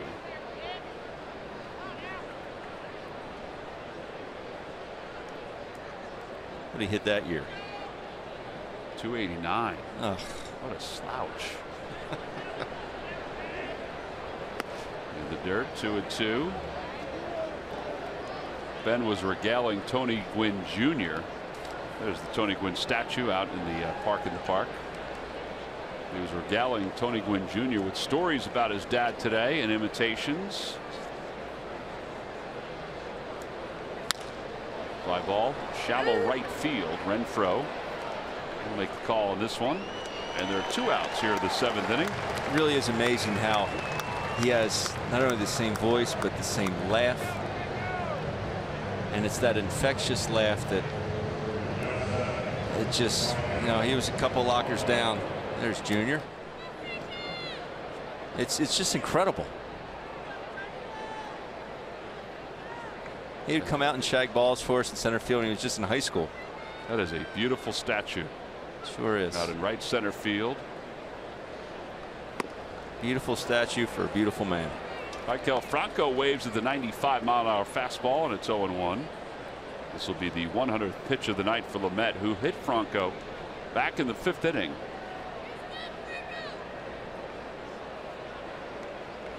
And a line drive, base hit it to left center field. And Pirela cannot get it. It goes all the way to the wall. That's a good sign that Franco was able to get a swing on that one. And that is just the 3rd hit of the evening for the Phillies. An excellent sign. Stays on it. That's a bullet. This is why we were concerned that he got hit on his wrist. It's August 2015, August 11th. And a young Maikel Franco looks exactly the same in the box. Amazing. I mean, that is really just the same spot. And he got hit on tonight.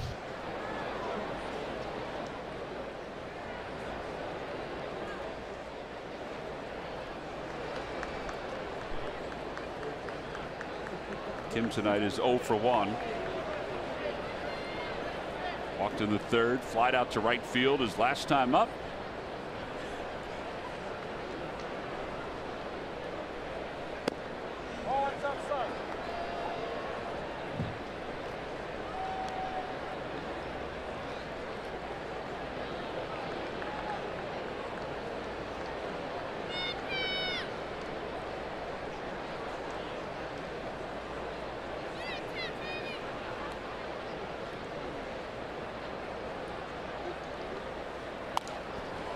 1-1 strike. 94-mile-an-hour fastball.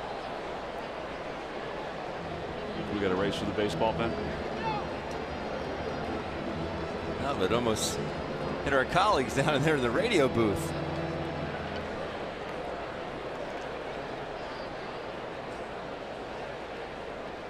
Did it bounce up toward them? Hit right on their windowsill and bounced down. Any reaction from Larry on it? No, there was one from Scott though. Off the glove of Sanchez, and going to third is Franco. That'll be the second pass ball of the year. Charge against Sanchez.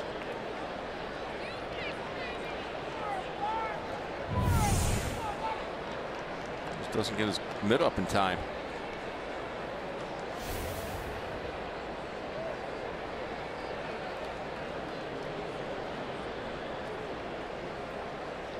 Usually when you don't feel it in there, it's usually not in there.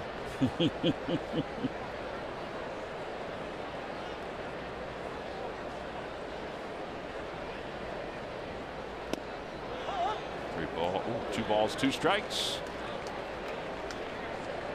I was notified today that today's the anniversary of Trevor Hoffman's 300th career save, which I was behind the plate for. I remember that vividly. Did you give him the baseball or did you keep it? I gave it to him. And Kim is down looking on strikes, and that wraps up this 7th inning. 7 strikeouts tonight for Lamet. His night is most likely done. She's the happiest gal in the ballpark. A thank you for Juan Samuel as we go to the bottom of the 7th.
Baseball break presented by T-Mobile, and some pretty good offensive players making some news today. In the Reds' 2-1 win over the Cubs, Joey Votto extended his streak of reaching base at least twice in the game to 20 straight games. He is 1 game away from tying the modern era record of 21 held by a pretty good player, Ted Williams, back in 1948, 21 straight. Votto's ties Barry Bonds, who did it when he was with the Giants, 20 straight, and Pete Rose, who did it with the Phillies back in 1979. And I think we do this just about every night nowadays, guys. Giancarlo Stanton, he did it again. Hit another home run, 44 on the season. 6th straight game that he has hit a home run as he extends his franchise record now to 44. The modern-day record for games in a row with a home run is 8, of course, held by Ken Griffey Jr. and by his manager, Don Mattingly. They both had 8 straight, so that is what Giancarlo Stanton is closing in on right now, guys. But he is, well, I say it every night, he's red hot. Well, we walked into the lunchroom tonight, and somebody yelled, Stanton was 1 for 1, and somebody yelled, did he homer yet? As it turned out, he finally did. It's just a matter of time. Took him long enough. Just a matter of time. There's Lamet talking to Austin Hedges.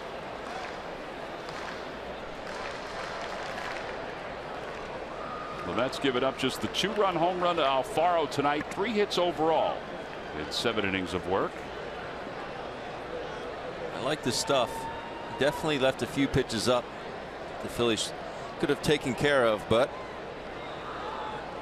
He's been a hot pitcher recently. We knew that coming into tonight's ball game. Down and away, and it's 1 ball and 2 strikes.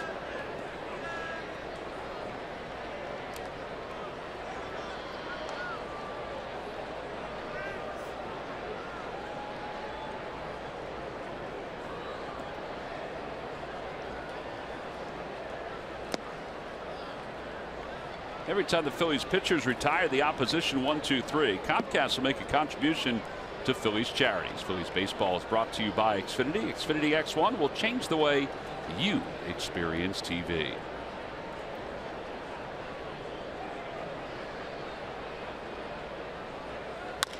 Out towards second base on 1 hop. Cesar Hernandez has it. So 4 faced, 4 retired by Terrian in relief of Mark Leiter. And so Marte is coming up. Another good slider there. Starts off in the zone. It's close enough. Now with a 2-2 count, you have to swing at it.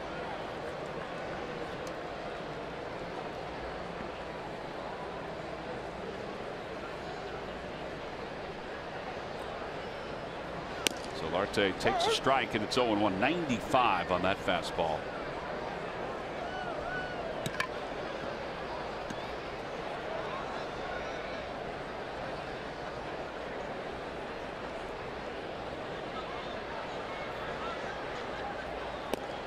Slider outside, 1 ball and 1 strike.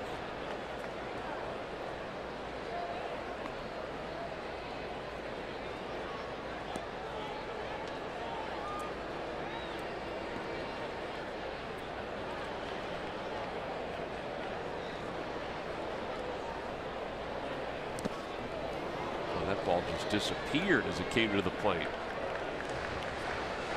Yeah, this is definitely the best that Terrian has thrown. This is what the scouting reports had him doing while he was down in the minor leagues. Such a hard slider too. Seems like his slider tonight has more depth to it. I would agree with that.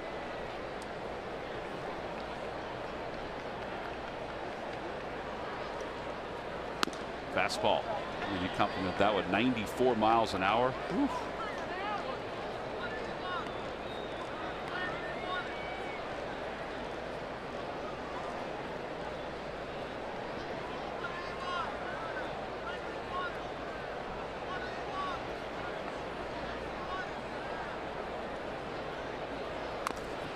Tapper foul, it remains 2-2.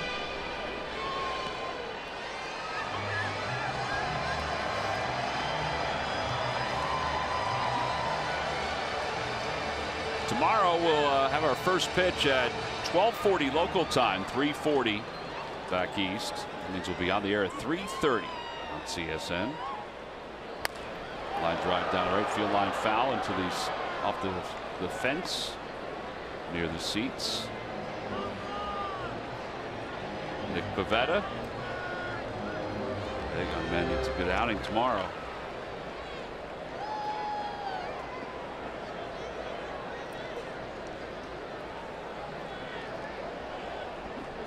I don't know what he's doing. Trying to figure it out. He's visualizing something. Tried to figure it out for 16 years. 3 strikeouts. Those pitches we're doing. Well, he certainly has the life. January 27th. January 17th to the 21st of next year, it's Phillies Fantasy Camp, located at the Carpenter Complex in Clearwater, Florida. Join Phil's legends Greg Luzinski, Jim Eisenreich, Milt Thompson, Mike Lieberthal, Matt Stairs, and the commish, Mickey Morandini. For more information, call 610-520-3400.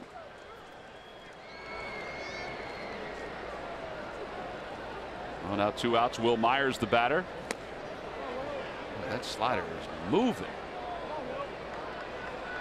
Myers tonight has walked and scored. He's also grounded to third twice, reaching on an error his last time up.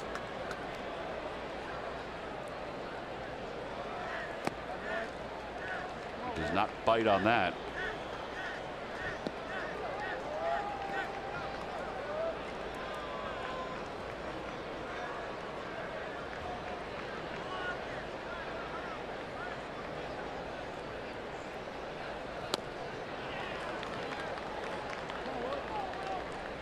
LA's down there licking his chops, watching the slider performance right now.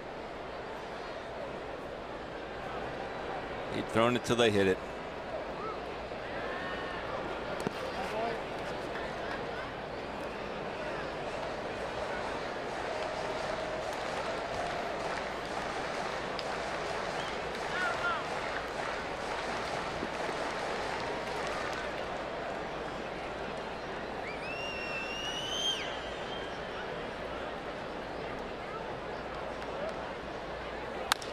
Fly ball center field, and Nick Williams will wait for it and makes the catch. Therrien faced 6 batters here tonight, and he retired all 6. Pretty comfortable outing for him. We go to the 8th.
Brought to you by your Delaware Valley Honda dealers. Hurry to your local Del Val Honda dealer. Visit DelValHondaDealers.com.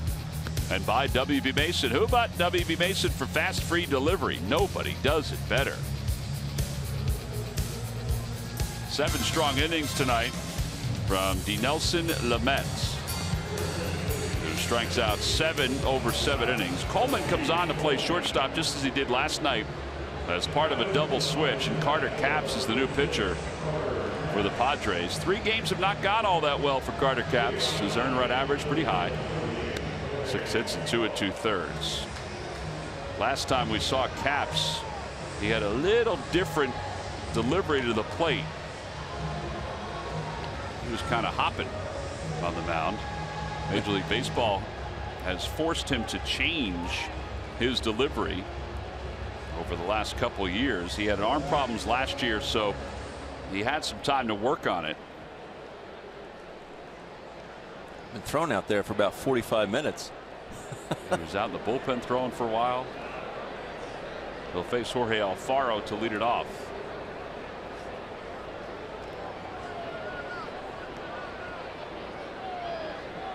Exit velocity on the home run, 114. Hardest of any Philly this season. Yeah, that's per Statcast. In fact, it's the hardest ball hit by a Philly in the last 3 seasons. 114 miles per hour. It did get out of here quickly.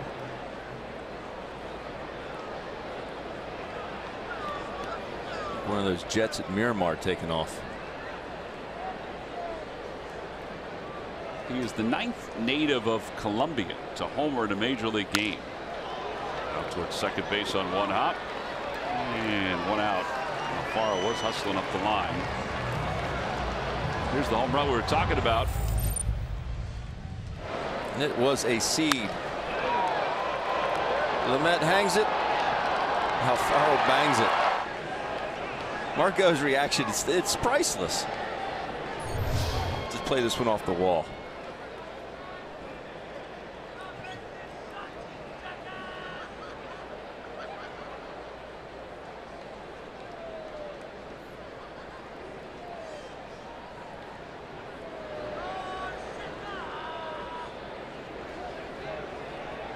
Alfaro retired. Ty Kelly pinch hits, and it's 0-1 to Kelly.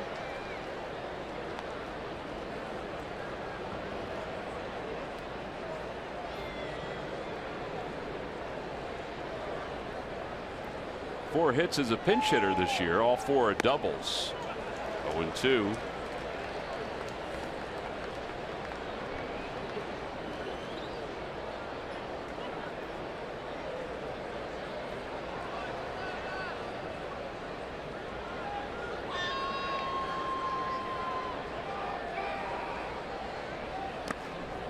One ball, two strikes.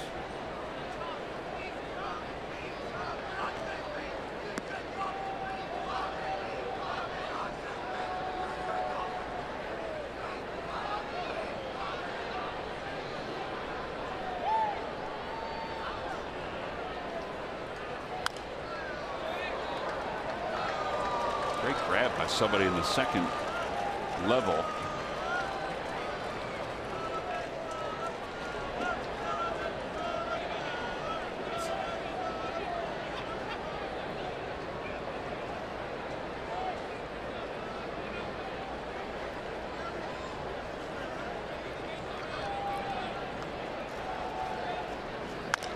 Over to the right side, and charging it is Iswahe. 2 outs.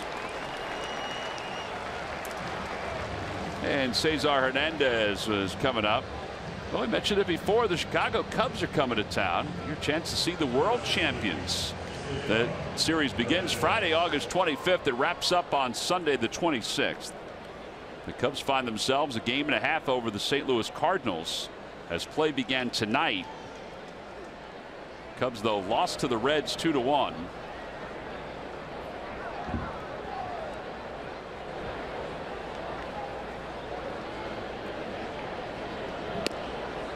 Strike. 0-1.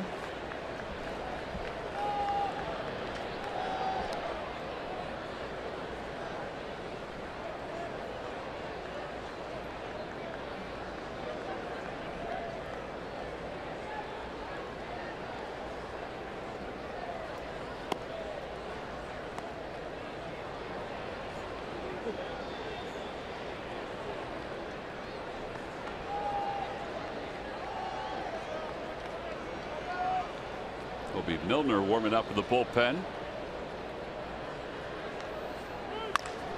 And through the hole, a base hit for Cesar, his second one of the night. Cesar 2 for 4 in this ball game. Getting ever so close to that 300 mark. Wilmeyer's going to play behind Cesar.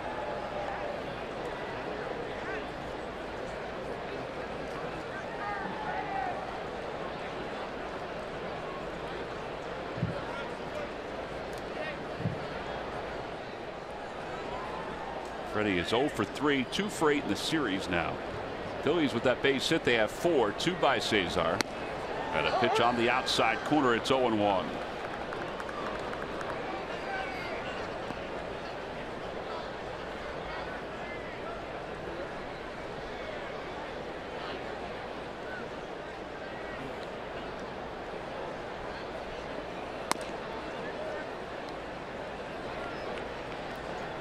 Ball and 1 strike.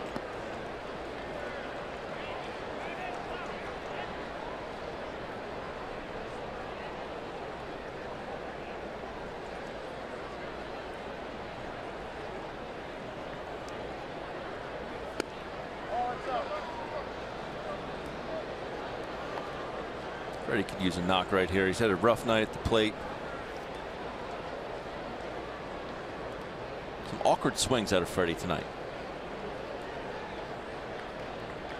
Defensively, Freddie has played more innings than any other shortstop aside from Alcides Escobar. There's a liner out toward right field. He hit that one better than what he's done in his other ABs, but it was right at Renfroe, and the Phillies are retired here in the 8th inning. No runs, 1 hit, and 1 man left. Middle of the 8th inning, Padres 8 and the Phillies 2.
for our WB Mason deliveries of the game. Well, it's been a tough night for the Phils. Spangenberg, though, on the flip side, has had himself a heck of a series. We talked about the Padres last night in our open about how they were last in Major League Baseball with a .234 batting average, but they will hit the ball out of the ballpark.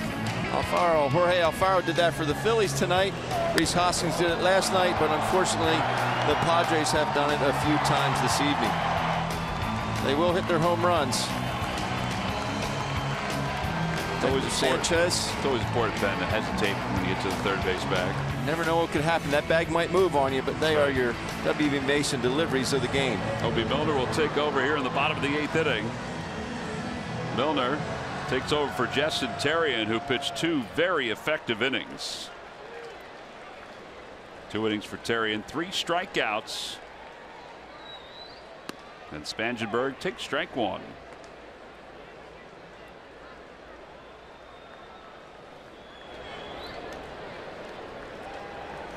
Well, this is a guy who did not make the Padres out of spring training. Was with them all of last year, most of last year. Went down to AAA, hit down in AAA, and then finally they brought him back up. It didn't take all that long, but since they brought him back up, he has put together a solid season.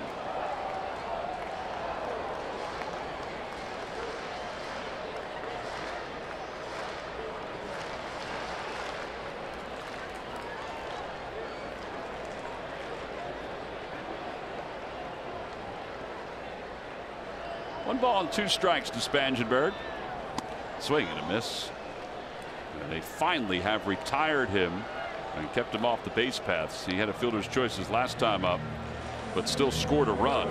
He scored 5 runs in this series. Obie Milner continues to be very effective against left-handers.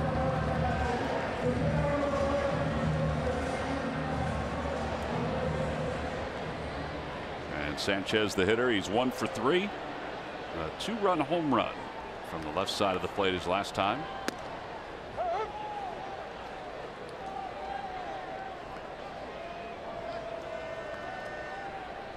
Got more than 20 home runs from their catching position this year.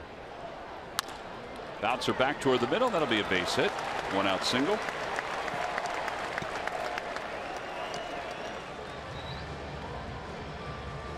One away. That'll bring Hunter Renfroe to the plate. Murph, tell us something about Hunter Renfroe. Well, I'll tell you what. I have found my way up here to the Western Metal Supply, the top floor of the Western Metal Supply Company. And Tom, I know what you're thinking. No one could hit a baseball up here. No one possibly could hit a baseball up here.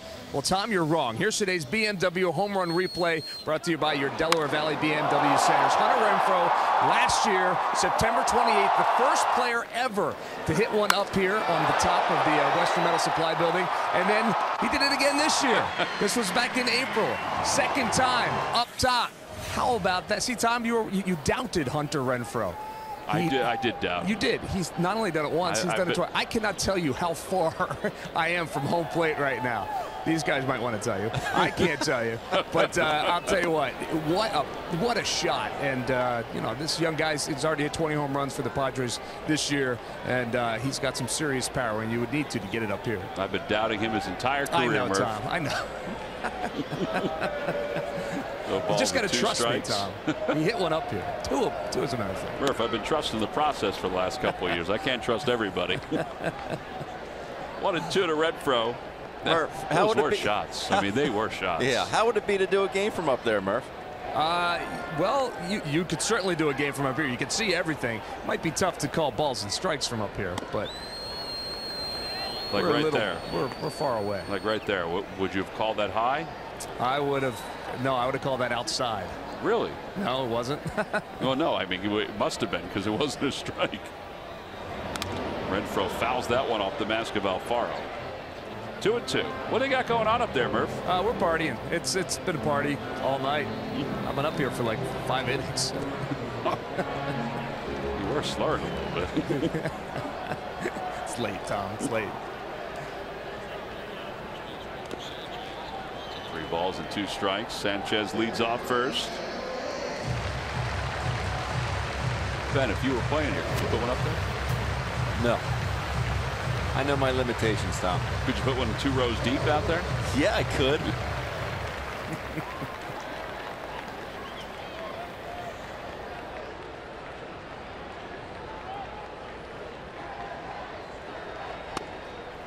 inside, ball 4. Boy, a couple close pitches in this at bat to Renfroe.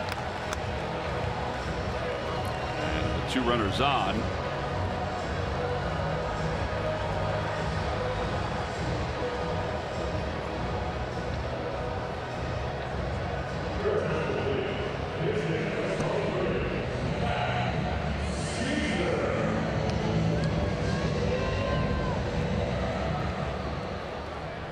Well, Matt Caesar will be the batter. He's pinch hitting for the pitcher spot. Official score just let us know that there was not a double switch. Line drive caught by Galvis. Freddie had a chance to get the double play at first base, but instead went to second. Yeah, there are 2 outs.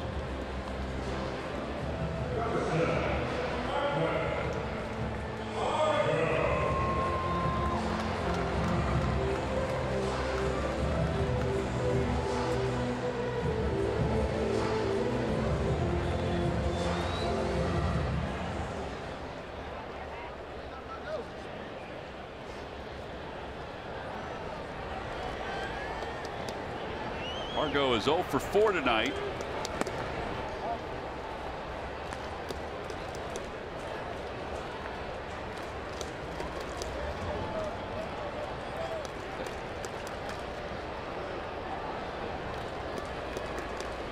One ball, no strikes to Margot, way inside 2-0.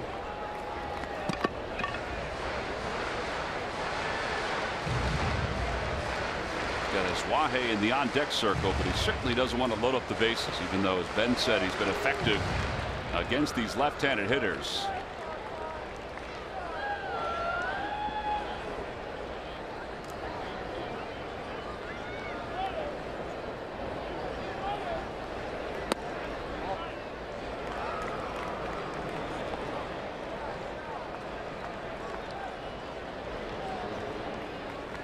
Been a few close pitches in this inning that the home plate umpire has not given Milner.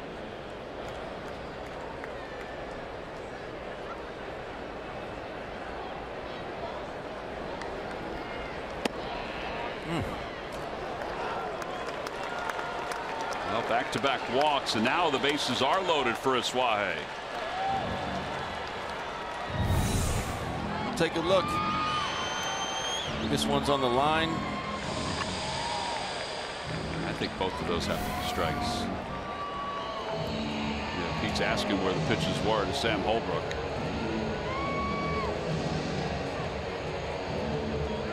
But again, we said this about the Padres last night and a couple questionable pitches. I'm saying about the Phillies tonight. The pitch needs to be called, regardless. It needs to be called. Aswahe has scored 2 runs tonight. He has walked and scored. He's also singled. And it's 1 ball and no strikes.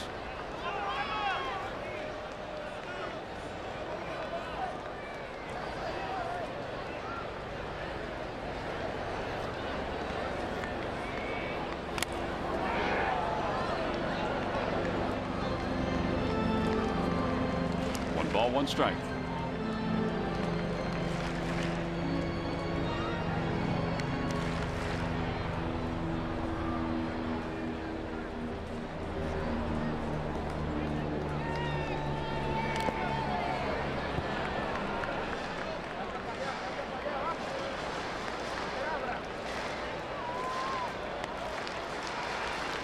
Pitch here, get on out of this.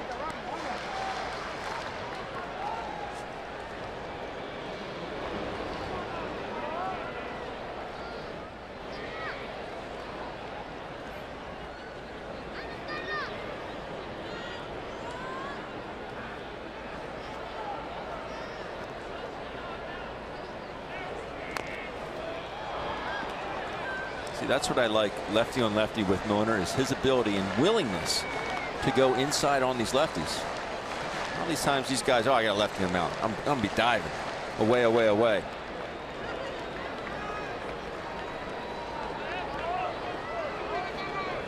These fans are not losing the faith despite the 8-2 deficit. Bases are loaded, 1 ball and 2 strikes.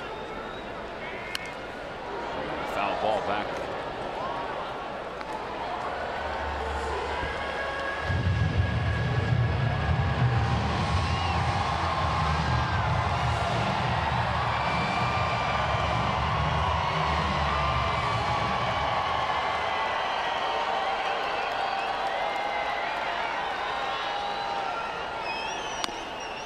2-2. Fastball inside.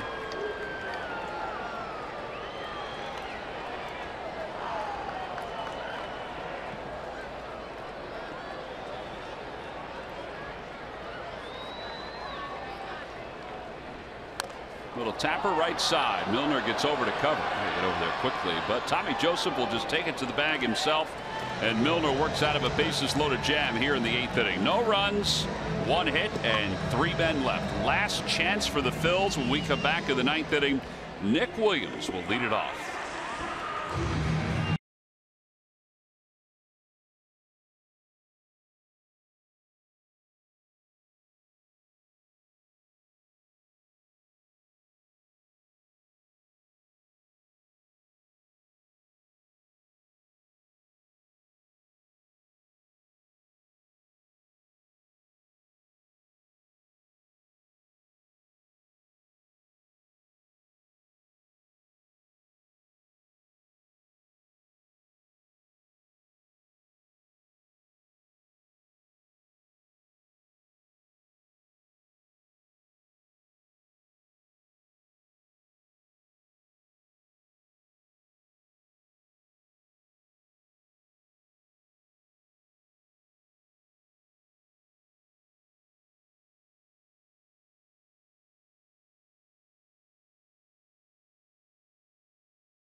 $15 games for just $50. What is it? Well, it's the Fall Ballpark Pass at Citizens Bank Park. It gives you access to every Phillies regular season home game in September for just $50. All tickets are delivered digitally via your mobile device. Phillies have lost game 1 in this series. Now they go to the 9th inning in game 2.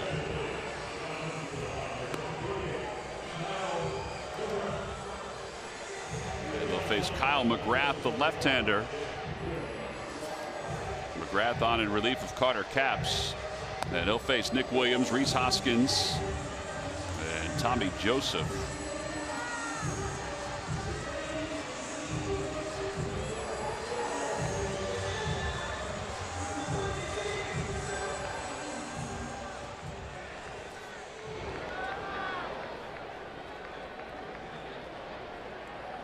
Williams tonight is 0 for 3. A ground out. He also popped out and flied out.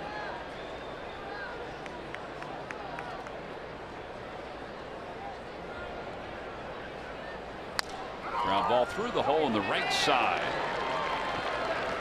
And a base hit for Williams to start this 9th inning.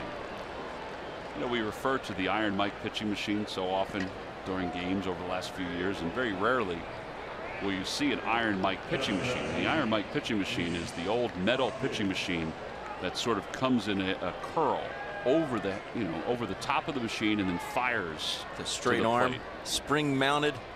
That's it. Cantilever. Well, right here, this young man has the left-handed delivery of what you would term the Iron Mike pitching machine.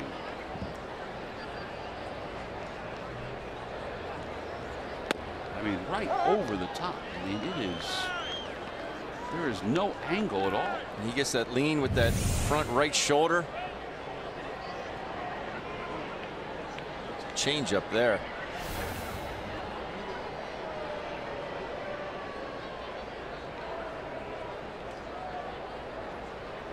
Hoskins whacks it out toward left field. That's well hit. It is gone. A 2-run home run. He's homered for the 3rd time in 2 games. And it's now an 8-4 ball game. Feeling froggy. The folks at Delco would certainly welcome him with open arms. Heck yeah, they will. Number 3. Philly fan was able to grab it. That's a good thing. So Hoskins, who homered twice yesterday, now has 3 home runs. The Hoskins clan, there's about 30 of them here tonight. They certainly have enjoyed these last couple of days. It's on top of that fastball and drills it out to left field. Here's Tommy Joseph, who's 0 for 3. Tommy takes the pitch low, 1-0. Well, if anything, these last couple of days, this young man is certainly more relaxed.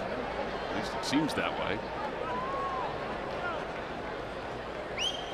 Tommy fouls it back, 1-1. Brad Hand, I don't think they wanted to use him. But now, because it's an 8-4 ball game, they feel like they better get him ready just in case it gets a little tighter.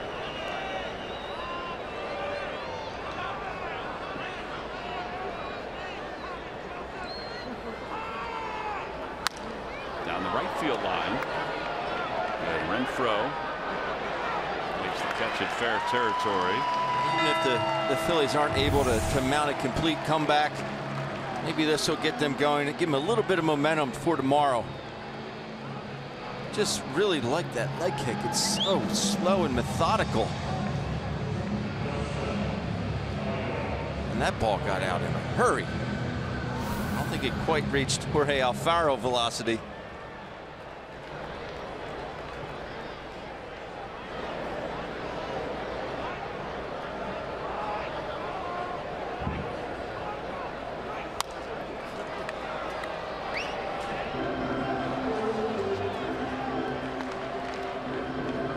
Balls and 1 strike. That foul ball bounced off the home television camera behind home plate. Well, buddy Dana really didn't make a huge effort after it. If it went toward Bill, he would have made an effort after it. Our camera operator. 1 ball and 1 strike.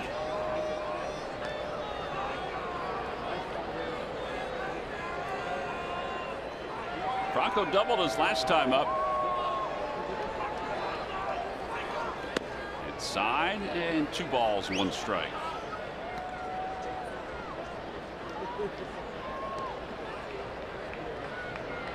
I'm sure that hand or wrist will tighten up a bit tonight, but it's nice to see him stay in this ball game.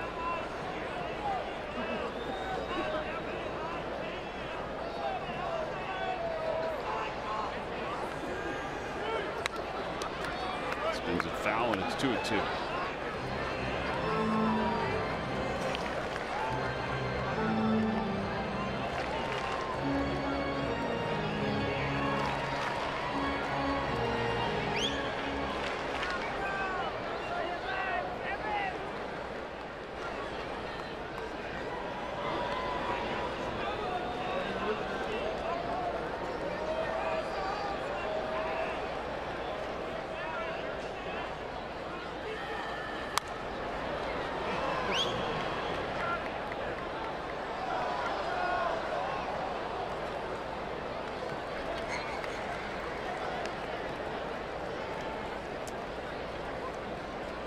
Two balls, 2 strikes to Maikel Franco. Franco has scored 1 of the 2 runs. He was aboard when Jorge Alfaro homered.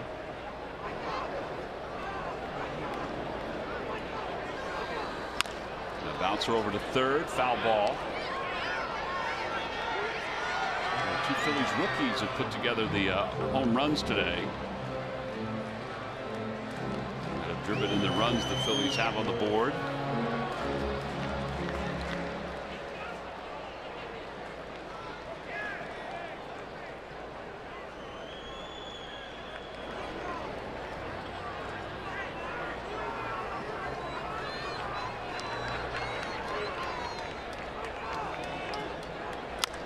A high fly ball deep to left field.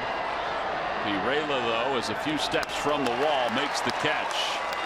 And there are 2 outs here in the 9th inning. After the final out, stick around for Phillies postgame live presented by Cure Auto Insurance. Marshall Harris, Tommy Green, Corey Seidman are standing by. We'll talk about the Phillies' shaky defense behind Mark Leiter Jr. Also talk about Alfaro's first home run and the third home run in 2 games for Rhys Hoskins. Here's Cameron Perkins, who makes his return to the big leagues. And he'll pinch hit for Kim. And a pitch inside, 1 ball, no strikes. McGrath loves that changeup.